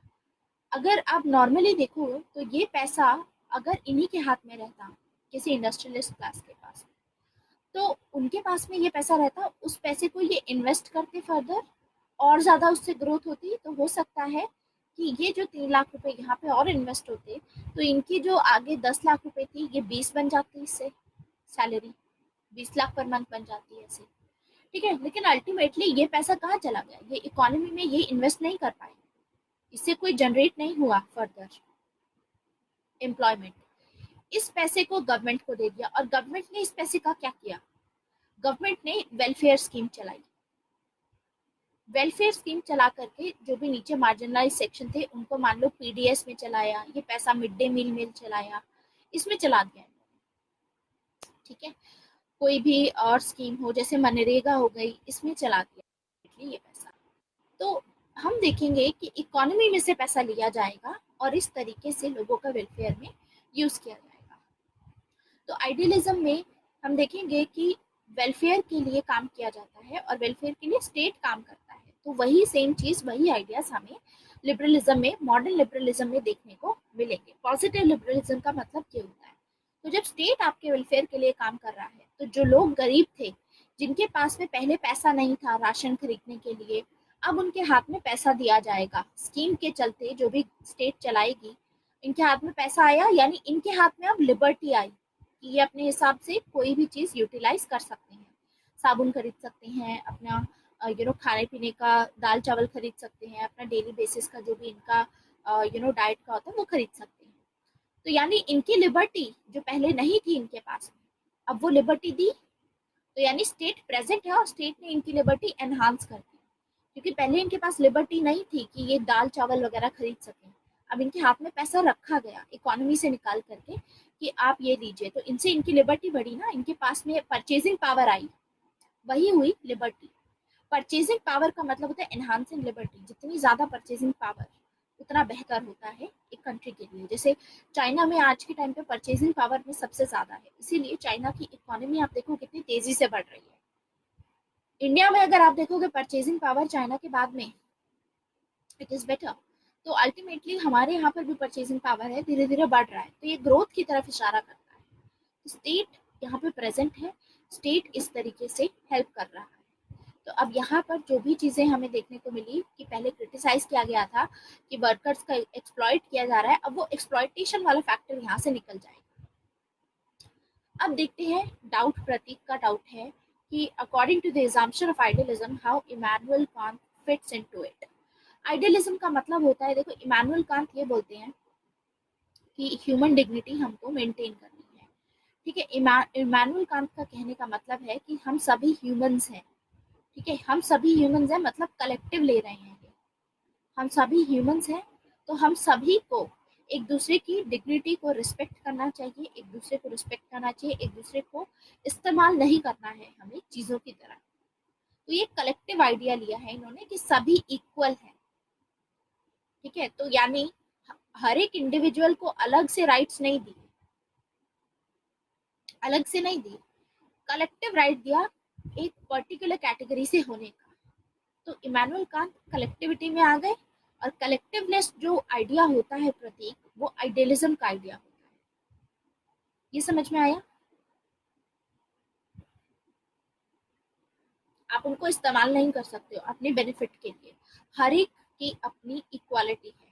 लिबरल में देखोगे, लिबरल्स में क्वालिटी डिफरेंट हो जाती है। कुछ हार्ड वर्किंग होते हैं, कुछ लेजी होते हैं, कुछ ज्यादा हार्ड वर्किंग होते हैं, कुछ कम हार्ड वर्किंग होंगे। तो उसके डिपेंड पे आपका जो भी डिसाइड किया जाएगा, जो भी आपको मिलेगा, वो आपकी क्वालिटी पे डिपेंड करेगा, आपके उस पर डिपेंड करेगा, प्रोपोर्शन पे कि आपने कितनी मेहनत की है। collectivism is not mentioned in assumption, I guess. Yes, it is not mentioned, लेकिन मैंने आपको अलग से बताया था प्रतीक कि आइडियलिज्म का मतलब होता है कलेक्टिविटी, लिबरलिज्म का मतलब होता है इंडिविजुअलिटी। लिबरलिज्म मतलब एक को लेकर के, आइडियलिज्म मतलब पूरी सोसाइटी को साथ में लेकर के। एरिस्टोटल को याद करो, प्लेटो को याद कीजिए, प्लेटो सभी के वेलफेयर की बात करते हैं, सिर्फ एक के वेलफेयर की नहीं, सभी के वेलफेयर के लिए वो सारी पावर फिलोसोफर किंग को देंगे। ऐसे ही आइडिया हमें मैनुअल कांट में देखने को मिलता है। अब आया समझ? हाँ, society is collective only. Society की जो टर्म है यहाँ पर, ये कलेक्टिविज्म, स्पेशली एशियन सोसाइटीज में जो हम मानते हैं, तो देखो सोसाइटी दो टाइप की होती है। एक होती है society as an aggregate, aggregate वाला जो व्यू रहेगा ये क्लासिकल लिबरल्स लेकर के चलते हैं। और एक होता है society as an collectivity, community के बेस पे, तो ये आइडियलिस्ट लेकर के चलते हैं इसको, सोशलिस्ट इसको ऐसे लेकर के चलते हैं, क्योंकि उनके लिए सोसाइटी इंपॉर्टेंट होती है। लिबरल्स के लिए सोसाइटी इंपॉर्टेंट नहीं होती, इंडिविजुअल ज्यादा इंपॉर्टेंट होता है। समझ में आया? Any doubt? Thomas Hobbes idealism क्यों डालोगे? थॉमस हॉब्स ने कलेक्टिव की बात ही नहीं की। थॉमस हॉब्स बोलते हैं यूटिलिटेरियन, ठीक है, स्टेट को प्रेफर करते थे वो। स्टेट को प्रेफर क्यों करते थे? देखो, वैसे तो वो यूटिलिटी पे ध्यान देते थे, उनको भी था। लेवियाथान बुक में इन्होंने स्टेट को सिर्फ इसीलिए प्रेफर किया क्योंकि और कोई ऑप्शन ही नहीं था। लोगों की सिक्योरिटी के चलते, प्रतीक, सिक्योरिटी को मेंटेन करना इतना जरूरी था कि उन्होंने इसीलिए लिबर्टी पे ध्यान नहीं दिया। क्योंकि लिबर्टी आप तभी इंजॉय कर पाओगे जब आपकी लाइफ बचेगी। अकॉर्डिंग टू हिम, इनकी एजम्पशन ये थी कि लाइफ ही नहीं बच पाएगी, क्योंकि अगर कोई स्टेट होगा ही नहीं तो फिर सभी कांस्टेंट स्ट्रगल ऑफ पावर होगा, सभी एक दूसरे से लड़ेंगे, एक दूसरे को मारेंगे। तो ये एक कंडीशन हो गई स्पेशल। हॉब्स के केस में बताया था आपको, अलग से कंडीशन बताई थी कि हॉब्स वैसे तो देखो इंडिविजुअलिस्ट हैं। हॉब्स ने शुरुआत में क्या बोला था प्रतीक? आइडियलिस्ट नहीं है वो, इंडिविजुअलिस्ट हैं। हॉब्स ने शुरुआत में बोला था ये चीज कि man is utilitarian by nature. Utilitarian का मतलब मैन अपनी यूटिलिटी के हिसाब से डिसीजन लेता है। मैन को दूसरे का पेन, दूसरे का प्लेजर नहीं समझ में आता, सिर्फ अपना समझ में आता है, मतलब इंडिविजुअलिज्म। मैंने आपको एक स्टेटमेंट बताई थी, अगर आपने पुराने लेसन देखे हो, कि Thomas Hobbes starts as an individualist but ends as an absolutist. कि शुरुआत में तो इंडिविजुअल पे फोकस कर रहे थे, लेकिन बाद में एब्सोल्यूट क्यों बन गए? क्योंकि और कोई चारा ही नहीं है, उनका ये कहना है। अगर हमें लोगों की लिबर्टी को एंजॉय करवाना है, लोगों का मकसद क्या था? लाइफ एंजॉय करना। वो तभी कर पाएंगे जब लाइफ बचेगी, और लाइफ को बचाने के लिए स्टेट होना जरूरी है। इसीलिए उन्होंने स्टेट को ज्यादा प्रेफर किया। तो ऐसा नहीं है कि वो एब्सोल्यूटिस्ट है या आइडियलिस्ट है, एब्सोल्यूटिस्ट नहीं है वो। एब्सोल्यूटिस्ट मतलब आइडियलिस्ट नहीं है वो, स्टेट को प्रेफर नहीं कर रहे हैं। ये कंडीशन है कि हो ही नहीं सकता और कोई कंडीशन इनके हिसाब से, कि स्टेट को प्रेफर करना ही पड़ेगा। समझे? So don't get confuse. अच्छे से उसको रिवाइज करो, अच्छे से वो समझोगे तो आइडिया समझ में आएगा। आई एम श्योर अब कोई प्रॉब्लम नहीं होगी प्रतीक आपको। समझ आया? ठीक है, गुड। अब हम क्योंकि मॉडर्न लिबरलिज्म पढ़ रहे हैं, तो देखते हैं मॉडर्न लिबरलिज्म में आते हैं हमारे फर्स्ट जो हमारे थिंकर थे जिन्होंने पॉजिटिव लिबर्टी का कॉन्सेप्ट दिया। मैंने आपको बताया था कि जॉन स्टुअर्ट मिल जो थे हमारे, जॉन स्टुअर्ट मिल उस क्रॉस रोड पे थे जहाँ पे नेगेटिव लिबर्टी को तो बहुत क्रिटिसाइज किया जा रहा था। नेगेटिव लिबर्टी मतलब कि जब स्टेट इंटरफेयर नहीं करेगा तो लोगों का, वर्किंग क्लास का एक्सप्लॉयटेशन होगा, उनका फायदा उठाया जाएगा, उनका शोषण होगा। तो जॉन स्टुअर्ट मिल ऐसे सिचुएशन पे खड़े थे जहां पर ये दिख रहा था कि नेगेटिव लिबर्टी के क्या नेगेटिव कॉन्सिक्वेंसेस होते हैं, लेकिन वो ये नहीं देख पा रहे थे। मतलब उन्होंने ये बोला कि हाँ स्टेट, उनको ये पता चला कि स्टेट को इंटरफेयर करना जरूरी है, लेकिन उन्होंने स्पेसिफिकली नहीं बताया कि स्टेट अगर इंटरफेयर करेगा तो स्टेट एनहांस करेगा लोगों की लिबर्टी को। उन्होंने बोला कि हाँ एक ऐसे एक्शन में जहां पर दूसरों को नुकसान पहुंचे, उसमें स्टेट इंटरफेयर कर सकता है। मतलब एक जगह तो आप लिबर्टी भी बात कर रहे हो, नेगेटिव लिबर्टी का ही बात कर रहे हो आप, लेकिन उसके बावजूद आप बोल रहे हो कि स्टेट इंटरफेयर कर सकता है। तो वो अलग से एक नहीं बता पाए थ्योरी। अलग से जिन्होंने थ्योरी बताई वो थे टी.एच. ग्रीन। तो टी.एच. ग्रीन 1930s में इस पीरियड के अराउंड में अपनी थ्योरी देंगे। उसी के साथ में मॉडर्न लिबरलिज्म की शुरुआत होगी। तो मॉडर्न इस लिबरलिज्म की शुरुआत ही टी.एच. ग्रीन से हुई। टी.एच. ग्रीन के कॉन्ट्रीब्यूशन में हम देखेंगे कि टी.एच. ग्रीन हमारे लिबर्टी की कॉन्सेप्ट को दोबारा से डिफाइन करेंगे। तो ये रीडिफाइन करेंगे, मतलब पहले जो लिबर्टी मानी जाती थी अब उसको अलग तरीके से बोलेंगे। तो ये डिफाइन करेंगे liberty in terms of capacity. Capacity होना भी बहुत जरूरी है लिबर्टी के साथ में। थॉमस हॉब्स को याद करो, थॉमस हॉब्स बोलते थे कि लिबर्टी अलग होती है, कैपेसिटी अलग होती है। तो एक तरीके से आप थॉमस हॉब्स को क्लासिकल लिबरल कैटेगरी में डाल सकते हो, ठीक है, एक बार को डाला जा सकता है, क्योंकि इनके लिए लिबर्टी और कैपेसिटी डिफरेंट थी। लेकिन टी.एच. ग्रीन लिबर्टी को कैपेसिटी की फॉर्म में डिफाइन करते हैं। मतलब एक इंसान के पास में लिबर्टी तब आएगी अगर वो कैपेबल हो उसको यूटिलाइज करने की। तो कैपेसिटी देना बहुत जरूरी है। कैपेबिलिटी नहीं होगी उनमें, जैसे बॉटल वाला एक्सपेरिमेंट बताया था आपको। मान लो एक बॉटल है, ठीक है, एक वाटर बॉटल है। अब आपको पता है कि पानी के पास में लिबर्टी होती है। पानी को आप ऐसे खुला छोड़ दोगे तो पानी शेप और साइज डिफरेंट डिफरेंट, मतलब अलग अलग सतह के हिसाब से शेप एक्वायर कर लेता है। पानी को बाउल में डालोगे तो बाउल के शेप का हो जाएगा, पानी को बॉटल में डालोगे तो बॉटल की शेप का हो जाएगा। ऐसे ही पानी को जहां पर भी डालो, मतलब इतनी लिबर्टी होती है मोल्ड होने की। पॉइंट इज, पानी को अगर आप खुला छोड़ दोगे, इससे बॉटल से बाहर निकालोगे तो अपने हिसाब से जहाँ फैलना है फैल जाएगा। लेकिन ये जो पानी है, पानी के पास में लिबर्टी तो है, लेकिन इसको कैपेसिटी नहीं है इसके पास। क्यों कैपेसिटी नहीं है? क्योंकि ये जो वॉल्स हैं बॉटल की, ये इसको रोक रही हैं इधर उधर फैलने से। यानी यहाँ पर कैपेसिटी नहीं है इसके पास में।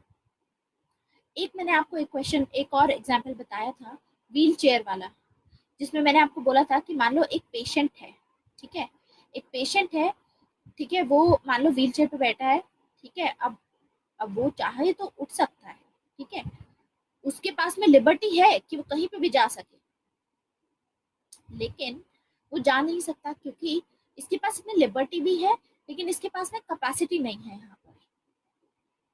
वाई? बिकॉज बीमार है अल्टीमेटली, तो उसमें इतनी एनर्जी नहीं है कि वो उठ के जा सके। तो यहाँ पे लिबर्टी पे किसी ने रोका नहीं है, लेकिन यहाँ से रोका गया है, बाहर से एक्सटर्नल इम्पीडमेंट लगाए गए हैं। तो वाटर के पास में भी कैपेसिटी है इसी तरीके से, लेकिन क्योंकि बाहर से एक्सटर्नल इम्पीडमेंट लगाए गए हैं, यहाँ तो नहीं लगाए थे, यहाँ पर भी तो क्योंकि वो बीमार था, वो नेचुरली था।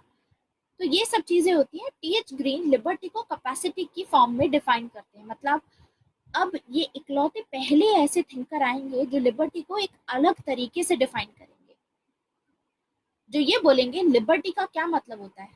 लिबर्टी का मतलब होता है doing something which is worth doing, मतलब ऐसा काम करना जिस काम से फायदा भी हो, ठीक है, that is liberty. Liberty consist of doing something, आप कुछ कर रहे हो जो कि वर्थ डूइंग है, जिसकी कोई वर्थ है, कोई मूल्य है जिसका। So liberty is capacity of doing something which is as per the law of our being। मतलब लिबर्टी एक ऐसी कैपेसिटी है, हम अपनी कैपेसिटी में ऐसा कोई काम करते हैं जिससे कि हमारी खुद की जो बीइंग है, मतलब हमारी जो कैटेगरी है, हम ह्यूमंस हैं, उसको कुछ ना कुछ फायदा हो। तो ये कॉन्सेप्ट है पॉजिटिव लिबर्टी का कॉन्सेप्ट। इन दोनों स्टेटमेंट को अभी अच्छे से हम डिस्कस करने वाले हैं। तो अभी अगर इसमें कोई डाउट है तो you have to wait for it, और मैं थोड़ी देर में आपको इसका मतलब समझाऊंगी। So this is TH Green. इन्होंने अपना लिबर्टी का कॉन्सेप्ट रीडिफाइन करके कैपेसिटी के टर्म्स में डिफाइन किया। तो पहले देखते हैं, मैंने आपको बताया इनके बारे में। पहले क्या बोलते हैं, liberty consist of doing something which is worth doing. तो पहली चीज आ जाती है कि वर्थ डूइंग है क्या। लिबर्टी का मतलब होता है freedom to do what one wants to do. आप जो करना चाहते हो वो आप कर लो, ठीक है, जो आपको करना है वो आप कर सकते हो, लेकिन वर्थ डूइंग होना चाहिए। ऐसा नहीं है कि आपके एक्शन की वजह से सामने वाले का नुकसान हो। You can not do that work at the cost of human dignity. सामने वाले की रिस्पेक्ट करके आपको वो काम करना है। आपने कोई एक्शन लिया जिसकी वजह से सामने वाले को नुकसान हुआ, तो फिर वो एक्शन वर्थ डूइंग नहीं है। तो यानी वो एक्शन मत करो, यानी उस एक्शन में आपको लिबर्टी नहीं देनी चाहिए। लिबर्टी आपको सिर्फ उस केस में देनी है जिसकी वजह से सामने वाले का नुकसान ना हो। ये है पॉजिटिव लिबर्टी का कॉन्सेप्ट। मतलब स्टेट प्रेजेंट रहेगा। P for positive liberty means P for presence of state. State present रहेगा, स्टेट मॉनिटर करेगा कि आपके जो एक्शंस हैं किसी को नुकसान तो नहीं पहुंचा रहे हैं। अगर पहुंचा रहे हैं तो फिर स्टेट इंटरफेयर करेगा। और ये इस चीज पे डिपेंड करेगा कि जो एक्शन आप कर रहे हो वो एक्शन वर्थ डूइंग है भी कि नहीं। दूसरे की और वर्थ डूइंग कैसे होगा कि सामने वाले की डिग्निटी पे अफेक्ट नहीं होना चाहिए। Then comes the second statement, liberty is capacity of doing something which is as per the law of our being. तो लॉ ऑफ आर बीइंग का मतलब क्या है। लॉ ऑफ आर बीइंग मतलब जो ह्यूमन बीइंग्स का जो लॉ रहता है उसके अकॉर्डिंग, क्योंकि हम लोग ह्यूमंस हैं, हम लोग एनिमल्स तो है नहीं। हमारे एक्शंस इसीलिए ऐसे होने चाहिए जो कि बाकी ह्यूमंस के लिए भी अप्रोप्रिएट हो। एनिमल्स को क्या होता है, एनिमल्स को सिर्फ अपनी एपेटाइट से मतलब होता है, तो वो लोग ऐसे एक्शंस लेते हैं जो उनको सिर्फ हेल्प करें। लेकिन ह्यूमंस के साथ क्या होता है, ह्यूमंस के पास में रैशनैलिटी है, ह्यूमंस के पास में रिसोर्सेज हैं। इतने रिसोर्सेज हैं आपके पास में तो आप दूसरों के लिए हेल्प भी कर सकते हो। तो एनिमल्स बनने की जरूरत नहीं है, आपको ह्यूमन बीइंग्स की तरह एक्ट करना होगा और ऐसे एक्शंस लेने होंगे जो दूसरे ह्यूमन बीइंग्स के लिए बढ़िया रहे। समझ में आया? Any doubt? तो टीएच ग्रीन वो थिंकर थे जिन्होंने पॉजिटिव लिबर्टी का कॉन्सेप्ट दिया और ये बताया कि स्टेट को इंटरफेयर करने दिया जाए ताकि बाकी जो लोग हैं जिनकी लिबर्टी को अफेक्ट होता है उनकी लिबर्टी एनहांस हो सके। मतलब आप कोई ऐसा एक्शन मत लो जिससे उनको कोई फर्क पड़े, मतलब उनको कोई नुकसान हो। अगर उनको नुकसान होगा तो गवर्नमेंट देखेगी उस चीज में। तो गवर्नमेंट एक वेलफेयर स्टेट की तरह काम करेगी, लोगों के वेलफेयर के लिए काम करेगी, जिससे सभी का भला हो, नुकसान किसी का ना हो। Any doubt in this? Pranjal, समझ में आया?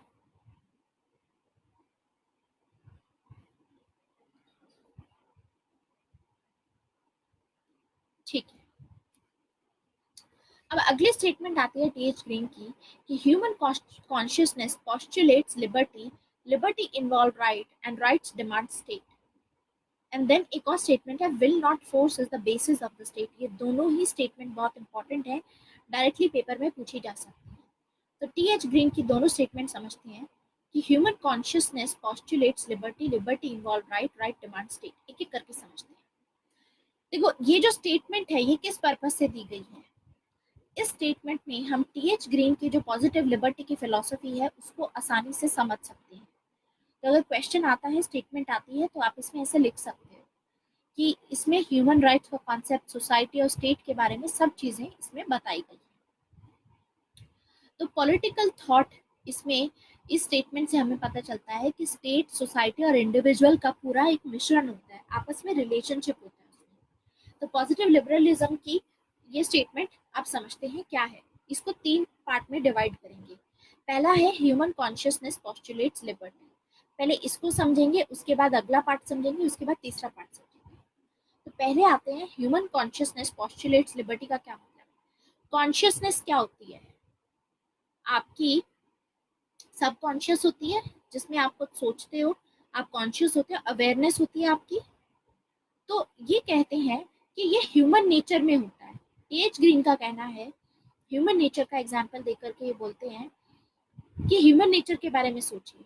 ह्यूमन नेचर में जो लिबर्टी का कॉन्सेप्ट होता है वो कोर वैल्यू होती है। मतलब हमारे लिए ये बहुत नेचुरल चीज हो गई, बहुत कोर और नेचुरल चीज है हमारे लिए।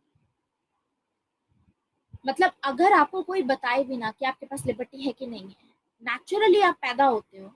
जब मान लो स्टेट को हटा दो, सब चीजें हटा दो, ठीक है, स्टेट भी नहीं है, कुछ भी नहीं है, अर्ली मैन को लगाती है।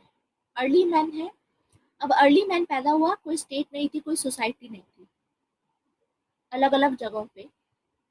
तो इनकी नेचर में क्या होता है, अपने मर्जी मुताबिक सबको सब कुछ करना होता है। हम किसी छोटे बच्चे को बताते नहीं है कि ये करो ये मत करो, अपने मुताबिक करते हैं जो उनका मन करता है, लिबर्टी पे काम करता है मतलब ह्यूमन नेचर। तो if we are born humans, it is natural for us to desire liberty, यानी लिबर्टी बहुत इंपॉर्टेंट चीज है हमारे लिए।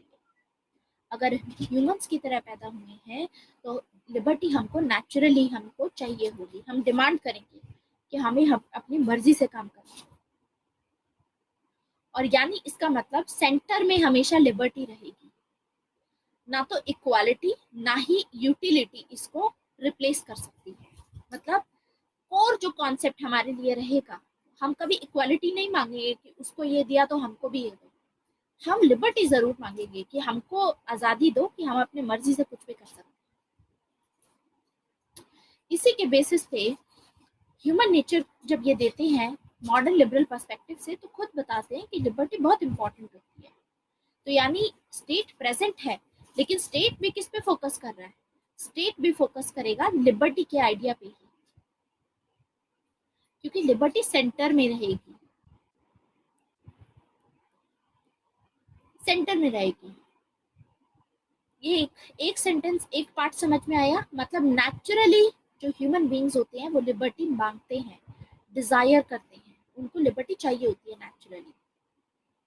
अगला आता है लिबर्टी इन्वॉल्व्स राइट्स। मतलब अब खुद सोचिए, लिबर्टी अगर आपको चाहिए तो यानी अगर कोई आपकी लिबर्टी को, मतलब कोई आपको आपकी आज़ादी ना छीने, तो इसके लिए आपके पास में राइट्स होने चाहिए कि इस राइट्स, ये सभी के पास में राइट्स हो। अगर इसका किसी ने भी वॉयलेशन किया तो फिर उसमें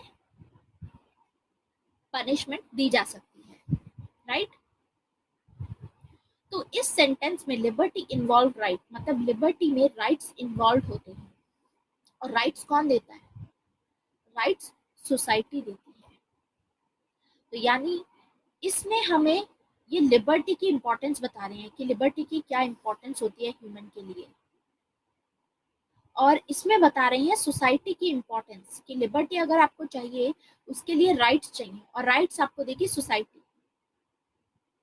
खुद सोचिए, आप अकेले कहीं पे भी जा रहे हैं, ठीक है, आपके पास में राइट्स तभी आएंगे जब आप बाकी सबके साथ में हैं। आप अपनी लिबर्टी तब एक्सरसाइज करते हो ना जब आप एक सोसाइटी का पार्ट हो, उस सोसाइटी में रह करके आपको आपकी मर्जी के मुताबिक रहने दिया जाए, तो ही तो आप लिबर्टी इंजॉय कर पाओगे। तो यानी इस स्टेटमेंट में हमको सोसाइटी की इंपॉर्टेंस बताई जा रही है कि जो इंडिविजुअल की लिबर्टी होती है और जो सोसाइटी होती है, इसका आपस में एक लिंक होता है। तो यानी बिना सोसाइटी के आप लिबर्टी एंजॉय नहीं कर सकते। सिंपल सी बात है, बुर्जुआजी क्लास है, इनके पास में अपनी इंडस्ट्रीज हैं। अगर आपने इनको लिबर्टी दी कि अपने हिसाब से आप काम कर सकते हो जैसे आपको करनी है, ठीक है, तो ये अपने प्रॉफिट पे काम करेंगे, प्रॉफिट मैक्सिमाइजेशन पे, कि मैक्सिमम से मैक्सिमम प्रॉफिट आ सके इनका। लेकिन व्हाट इफ वर्कर्स ही ना आए, वर्कर्स किसका पार्ट है, वर्कर्स आते हैं सोसाइटी में से। तो ये लोगों के पास में लिबर्टी तब आएगी ना जब यहाँ से सोसाइटी में से वर्कर्स आकर के इनके लिए काम करेंगे। अगर इन्होंने काम ही नहीं किया तो किस बात की लिबर्टी, तो इनके पास लिबर्टी नहीं होगी प्रोड्यूस करने की अपने मुताबिक, क्योंकि अकेला तो काम कर नहीं सकता। यानी सोसाइटी भी बहुत इंपॉर्टेंट होती है। लिबर्टी इंपॉर्टेंट है लेकिन eight the same time society भी बहुत इंपॉर्टेंट है। और राइट्स हमारे जो है वो सोसाइटी ही देती है। लेकिन उस राइट्स को प्रोटेक्ट करने के लिए हमको स्टेट की ज़रूरत है। राइट्स डिमांड स्टेट, क्योंकि सोसाइटी राइट्स एक्सरसाइज करने को दे देगी कि ठीक है आप एक्सरसाइज कीजिए अपने राइट्स, लेकिन उसको प्रोटेक्ट कौन करेगा? स्टेट प्रोटेक्ट करेगा। जैसे कि हमारे कॉन्स्टिट्यूशन में आर्टिकल नंबर 32 दिया गया है कि किसी ने भी आपके फंडामेंटल राइट्स को वायलेट किया तो आप सुप्रीम कोर्ट या हाई कोर्ट जा सकते हैं, है ना? तो यानी स्टेट की जरूरत है। और supreme court, high court, judiciary किसका पार्ट होती है? स्टेट का पार्ट। तो अल्टीमेटली ये जो स्टेटमेंट आपको दिख रही है, इस स्टेटमेंट में टीएच ग्रीन खुद बोल रहे हैं कि अगर आपको अपनी लिबर्टी को एनहांस करना है, आपको लिबर्टी अपनी करनी है एक्सपीरियंस, तो उसके लिए आपको स्टेट की जरूरत पड़ेगी, यानी स्टेट की प्रेजेंस होनी जरूरी है। यानी ये अपनी स्टेटमेंट से बताने की कोशिश कर रहे हैं कि स्टेट जो प्रेजेंट है यहाँ पर वो आपकी लिबर्टी को एक्सरसाइज करने में आपकी हेल्प कर रहा है। स्टेट का मतलब ये नहीं है कि स्टेट अगर प्रेजेंट है तो आपकी लिबर्टी आपसे छीन गई है। तो ये इन्होंने रीडिफाइन किया इस आइडिया के थ्रू अपना लिबर्टी का कॉन्सेप्ट, इसीलिए पॉजिटिव लिबर्टी का कॉन्सेप्ट दिया है। समझ में आया? क्योंकि पहले नेगेटिव लिबर्टी में मानते थे कि स्टेट होगा तो लिबर्टी होगी ही नहीं, लेकिन आप इस स्टेटमेंट के थ्रू ये बता रहे हैं कि स्टेट होगा तो स्टेट लिबर्टी भी आपकी रहेगी। अब अगला आता है, टीएच ग्रीन बताते हैं कि जो स्टेट का बेसिस है, स्टेट जो बनाया गया है किस बेसिस पे बनाया गया? कॉन्ट्रैक्ट के बेसिस पे। लोगों ने खुद अपनी विल से बनाया है।